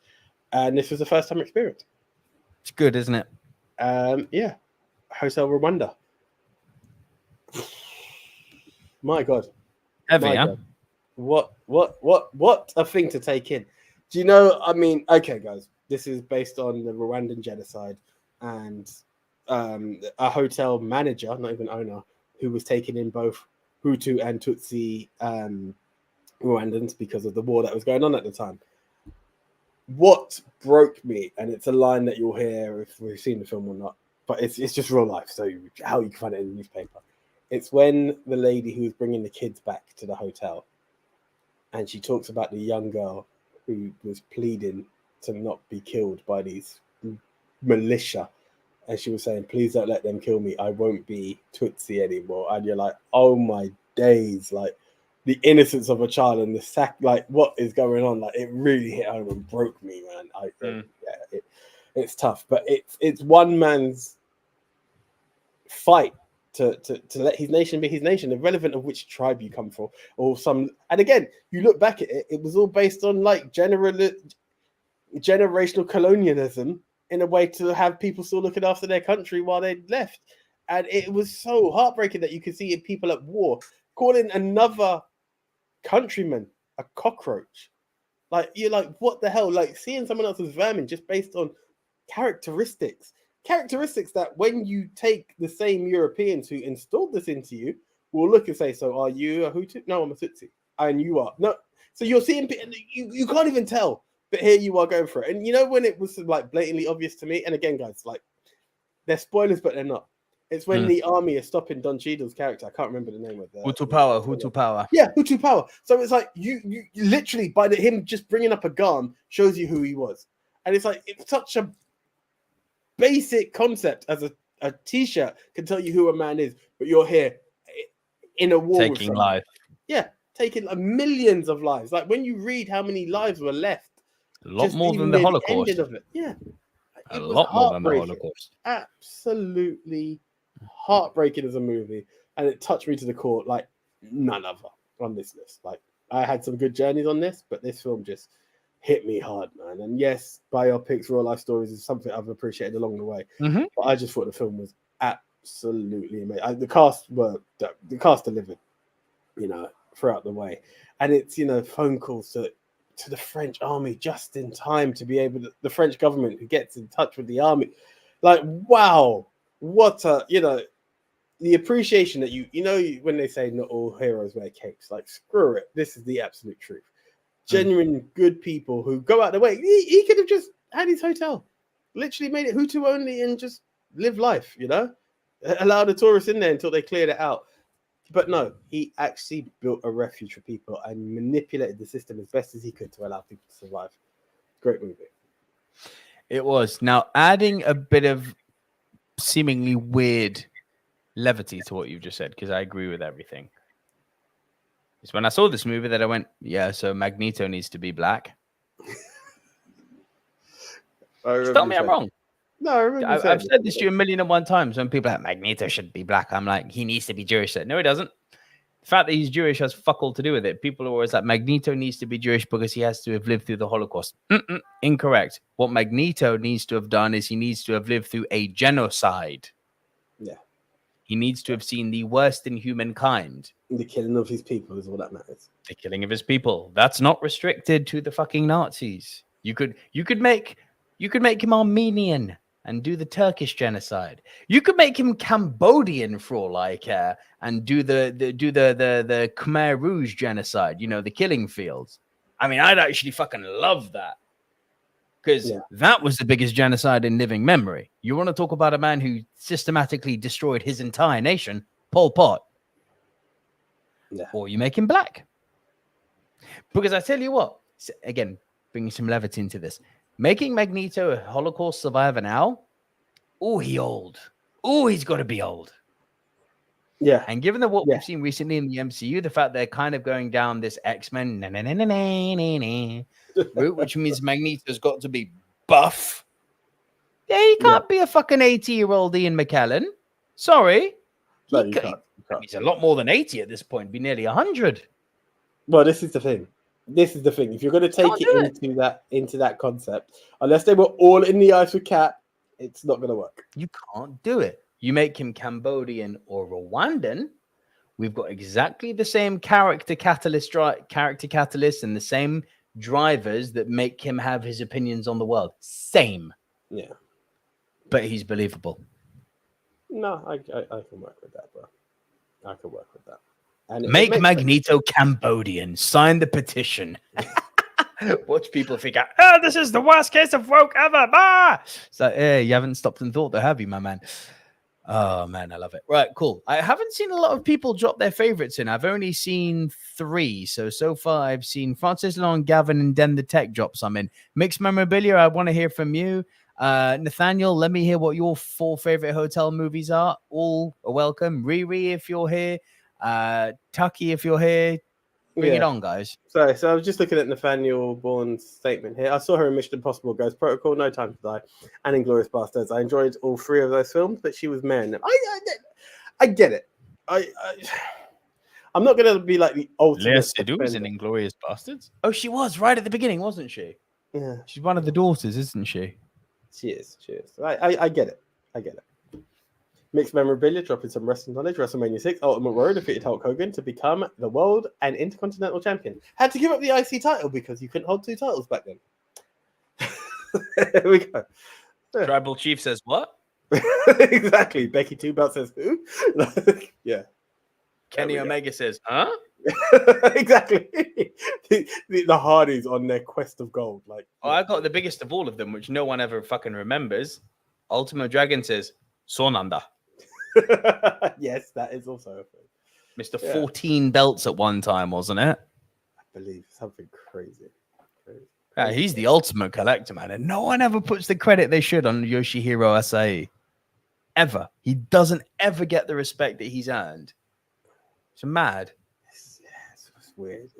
He is a GOAT. Like, people never put him in the conversation, but he is a GOAT. It's one of those things, and it's really bad. It's by the time he made it to the main stage, half of that hype had gone, If and again, in an era now that had Triple H been in charge back then, again, film fans, apologies, but you should have put more films up. We wouldn't have been talking wrestling. Had Triple H been in charge, that shit would have been acknowledged. Vince McMahon is, here's Ultimate Dragon.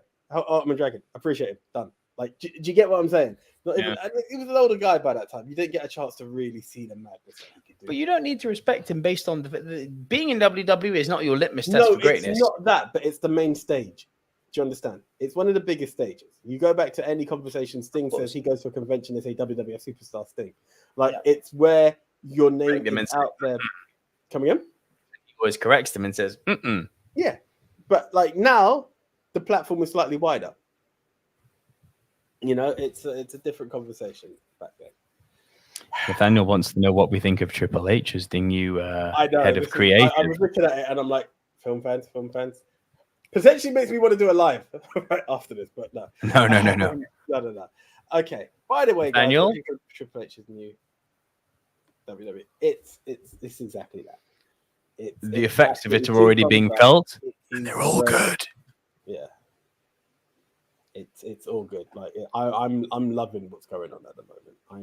It's made WWE good again. Do you know what it is? It's that excitement of being able to tune in the next day. Bearing in mind, Nathaniel, don't know where you're based. We're here in the UK. Accent gave it away. It's that thing of being able to wake up on a Tuesday morning and be excited to find out what happened, not just okay. And this like Raw's was shopping cars like Dizzy Rascal there. I wake up every day as an age. Yeah, like, you know, Raw has been good without a champion. Like, that says a lot. You know, before you're hoping. He's literally said what I've been saying in our wrestling group. Look, I've been enjoying WWE more than I did since 2017 to 2021. Literally verbatim what I've been saying over the last few weeks, right? Nathaniel Brother, you and me are bonded at the hip, mate. That was the lowest point of WWE. Yes, completely agree. Right, AJ, we need to rush more this bad boy. I was going to say. So, before we do, let's see what recommendations we've had. Francis Lalonde has said, My Rushmore, The Fifth Element. So I've seen you bring this up a few times in the show, Francis. I don't see it as a hotel movie. I get why you do. I can see the point, but it's not one that sticks out to me as a hotel movie. Fifth Element, Some Like It Hot, John Wick Chapter 2, correct. And The Pink Panther. Confession time, AJ. I've never seen The Pink Panther. Two of us. Oh, really?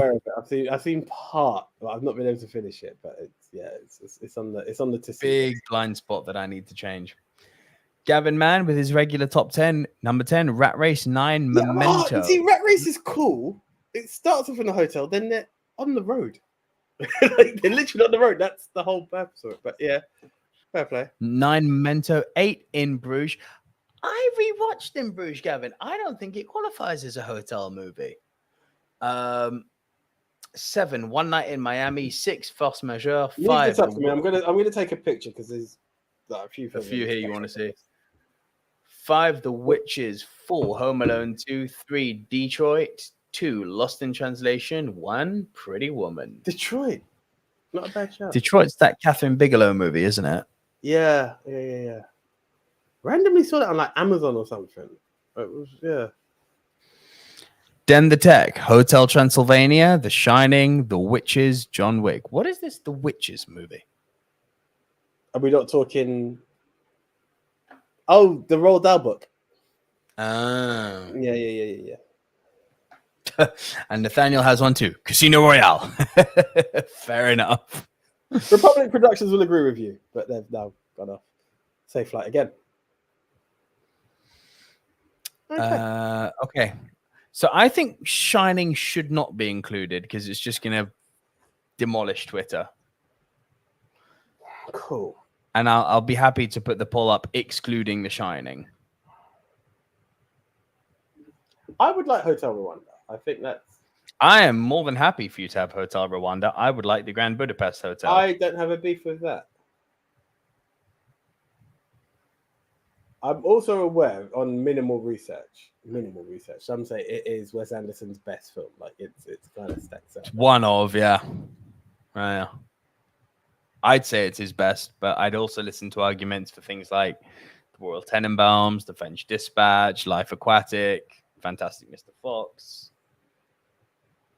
Each time I hear that, I'm like, what? Like how? It's weird because I need to see Paddington. I'm not gonna lie. I'm very interested in Paddington's good. Yeah, I like the reviews are there, but I'm just each time I hear like the amazing way that Fantastic Mr. Fox is told, I'm like, really? It's weird. I really like. It feels like it's like top of my list of something to see because I'm just shocked that it's people really. Quirky. quirky, mate. It's very Wes Anderson. I think 1408 should be there. I'm down. Again, the fact that I saw the ending before it came bugged me, and it's been a while since I've seen it. So that's why it's so low to me. I'm not saying. And then do you want to do Lost in Translation? Gavin says Rat Race. The rich guys are in the hotel for most of the film. I do have to see Rat Race again. I just remember the race and then like starting. Fair play, Gavin. Fair play. In Bruges, I spent a decent amount of time in the hotel, hence the low rating. You still haven't watched In Bruges, have you, AJ? Do you know what, bro? Bear in mind, you catch up with lists. Yeah, it's like catching up with lists and all the other bits. It's it's like of all the movies you haven't seen, that is the most AJ movie ever. It's Colin Farrell. Lost in Translation. I think Lost in Translation should be there. Yeah. It's very sad that Hotel Artemis. I mean, there's a part of me that just wants to watch the beginning of that film again and just screen record the beginning and give it to me. Fuck you, it's a hotel. Yeah. I just don't think Carry. No, get Carry On. Best Exotic wouldn't get it. Identity, I feel, will get mashed as well. Lost in Translation's got a lot of love, bro. I'm not opposed. I'm just checking before like sealing the deal. You got Ocean's 11 if you wanted to. Pretty Woman's there as well, isn't it? Really? Yeah. Despite Den's hate.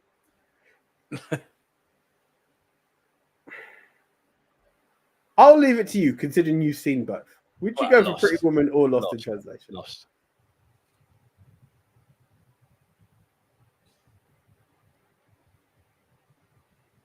So that's both Julia Roberts and Jodie Foster you've offended today. Okay.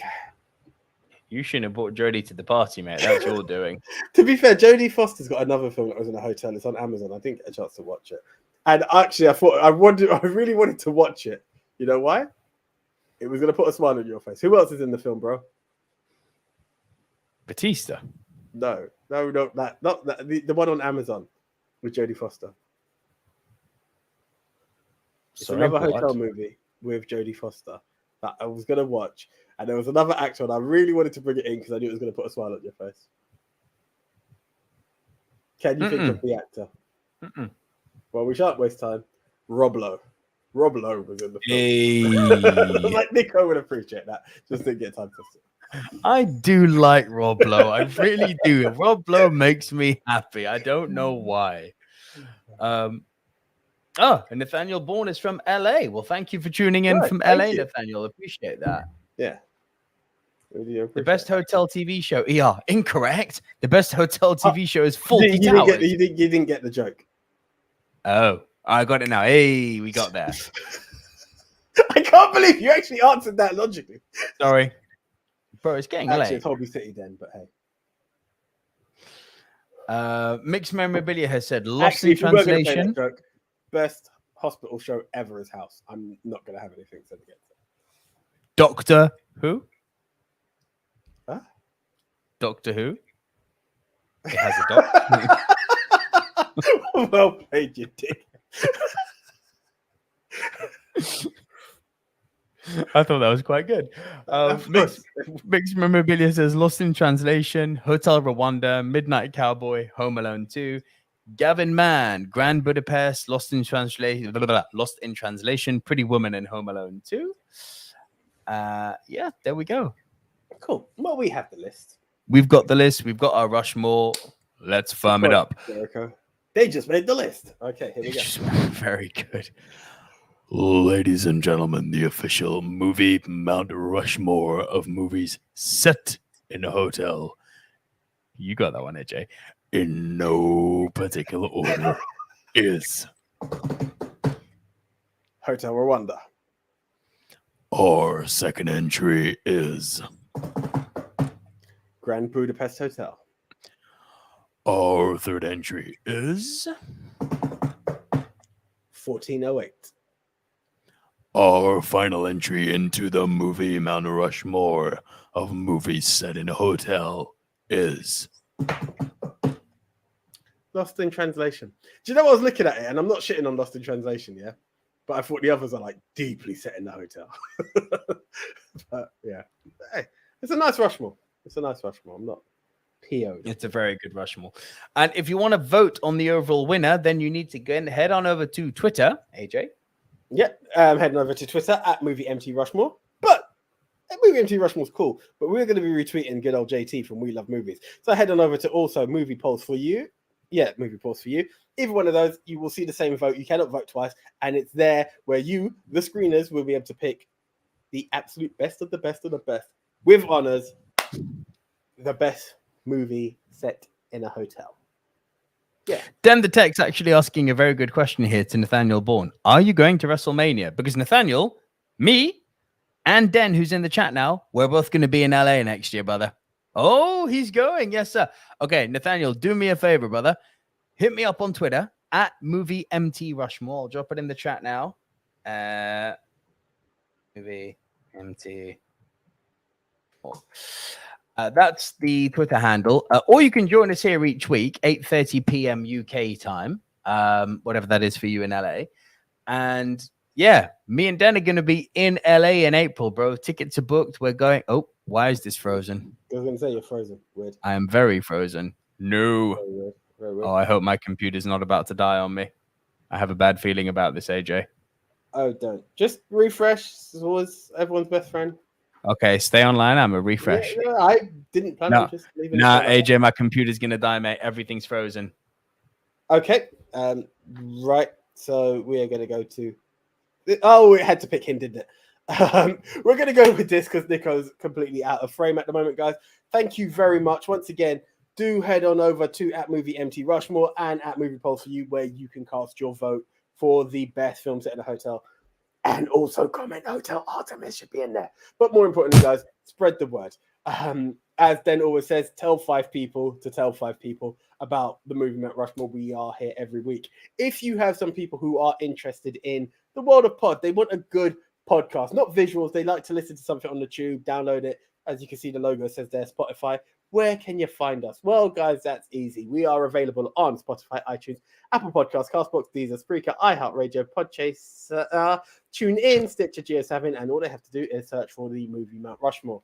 Guys, once again, if you do want to support the show, there is no pressure, absolutely none whatsoever. It just helps us spend, and while my man has proven he's got a frozen computer. So what you could do to help avoid those situations is buy us a coffee. Yes, for the price of your daily Starbucks, less than the price of your daily Starbucks, you can head on over to www.buymeacoffee.com/moviedudes. And again, guys, every piece of support, whether you don't or do, you are absolutely, truly loved for the fact that you come here every week to show these two guys, well, one at the moment, your love, your support, and your commentary and the edutainment. It's a two-way street. Absolutely love you guys. I'm getting a phone call from Nick, so I'm going to sign out from now. I'm the one, AJ. Catch you next week. See ya.